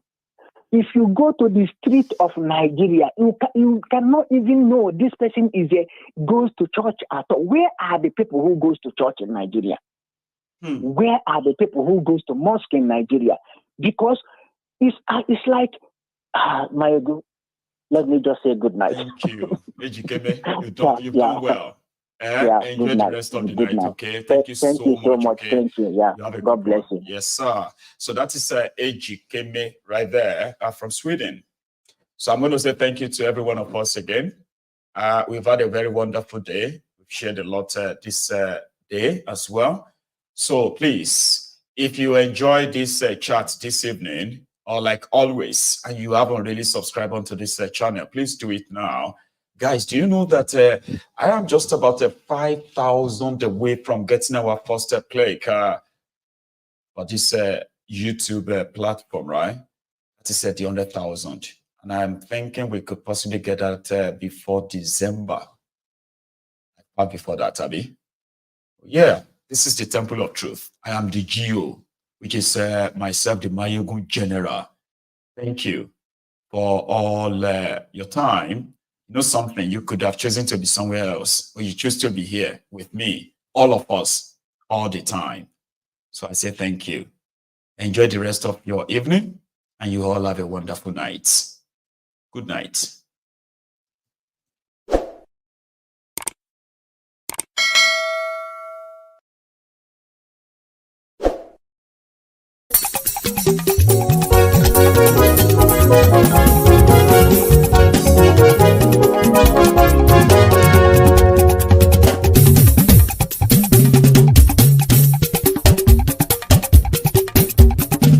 Mayegun làwa mọ̀ làmọ̀ tó dòdòdò. Mayegun Diary láyé bí nọ́mbà wá.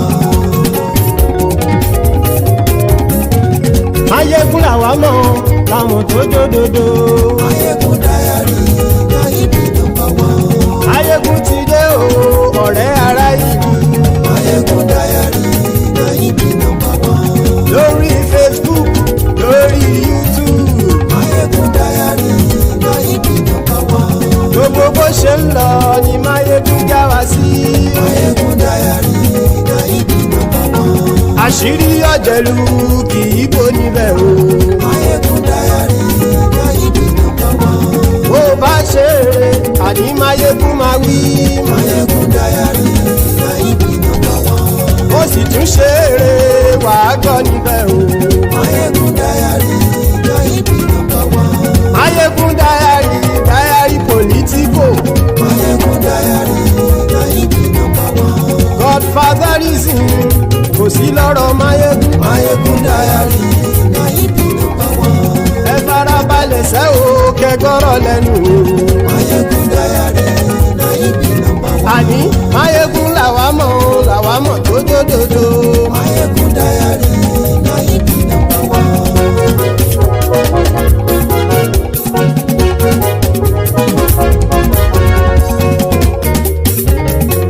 Àní ẹ̀sùn rákì. Mayegun ti dé. Mayegun. Máyégún ti dé. Ọ̀jẹ̀lú ẹ̀sùn ràkì. Máyégún ti dé. Àní ẹ̀sùn ràkì. Máyégún ti dé. Lórí Facebook. Máyégún ti dé. Àní ẹ̀sùn ràkì. Máyégún ti dé. Lórí YouTube. Máyégún ti dé. Àní ẹ̀sùn ràkì. Máyégún ti dé. Bọ́ bàbá gbé wúrẹ́. Máyégún máa wí. Àní ẹ̀sùn ràkì. Máyégún ti dé. Ijó ìgbádìyẹ. Máyégún máa wí. Àní ẹ̀sùn ràkì. Máyégún ti dé. Bí pẹ̀sìdó bá rúfin o. Máyégún máa wí. Àní ẹ̀sùn ràkì. Máyégún ti dé. Bí gómìnà kówó jẹ. Máyégún máa wí. Àní ẹ̀sùn ràkì. Máyégún ti dé. Ọlọ́pàá tí ń darí bá. Máyégún máa wí. Àní ẹ̀sùn ràkì. Máyégún ti dé. Aṣòfin tí ń rúfin o. Máyégún máa wí. Àní ẹ̀sùn ràkì. Máyégún ti dé. Òpùrọ́ olóṣèlú. Máyégún máa wí. Àní ẹ̀sùn ràkì. Máyégún ti dé. Ọ̀jẹ̀lú ẹ̀sùn ràkì. Máyégún ti dé. Àní ẹ̀sùn ràkì. Máyégún ti dé.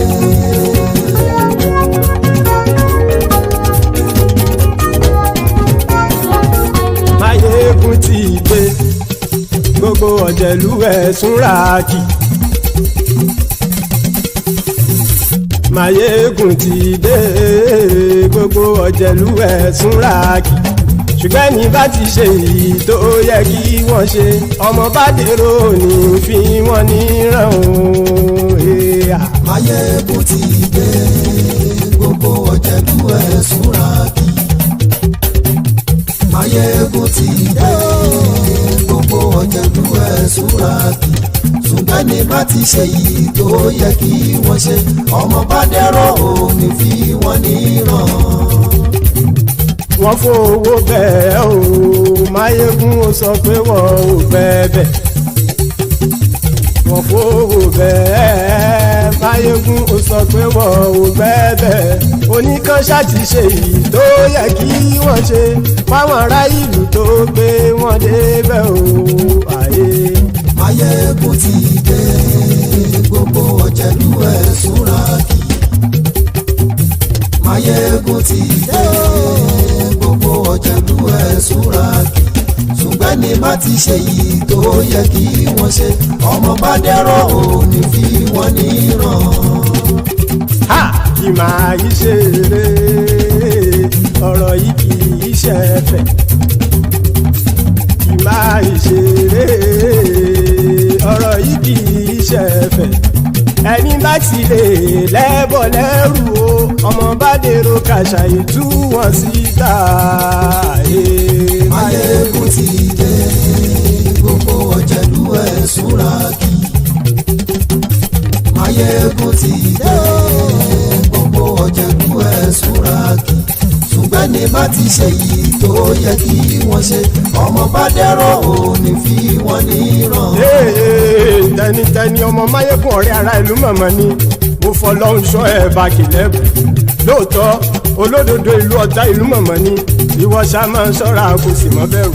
Bọ́tà ń lè rí bóníṣègùn lé káwọn mọ̀mọ́ fi ṣera wọn ni ó ti dẹrùn tí wọn ò gbọ́dọ̀ sè mọ́bẹ̀. Èèpo ọ̀bọ lọmọ bá dérò tàjẹ́ ò gbọ́dọ̀ jẹ́, ó ti dọba lórí àbínú ẹni kò sì mọ́ fòyà. Àìsíwọ́lu ní ẹnìkẹ́ ìgbódì ẹyin lábàrá o, ó kó ẹni tó bá dán o àkàmù. Máyégún ti dé. Gbogbo ọ̀jẹ̀lú ẹ̀sùn ràkì. Máyégún ti dé. Gbogbo ọ̀jẹ̀lú ẹ̀sùn ràkì o. Ẹni bá ti ṣe èyí tó yẹ kí wọ́n ṣe, ọmọ bá dèrò òní fi wọ́n níran o. Máyégún ti dé. Gbogbo ọ̀jẹ̀lú ẹ̀sùn ràkì. Máyégún ti dé. Gbogbo ọ̀jẹ̀lú ẹ̀sùn ràkì. Ṣùgbọ́n ní bá ti ṣe yìí tó yẹ kí wọ́n ṣe, ọmọ bá dẹ́rọ̀ ò ní fi wọ́n níran.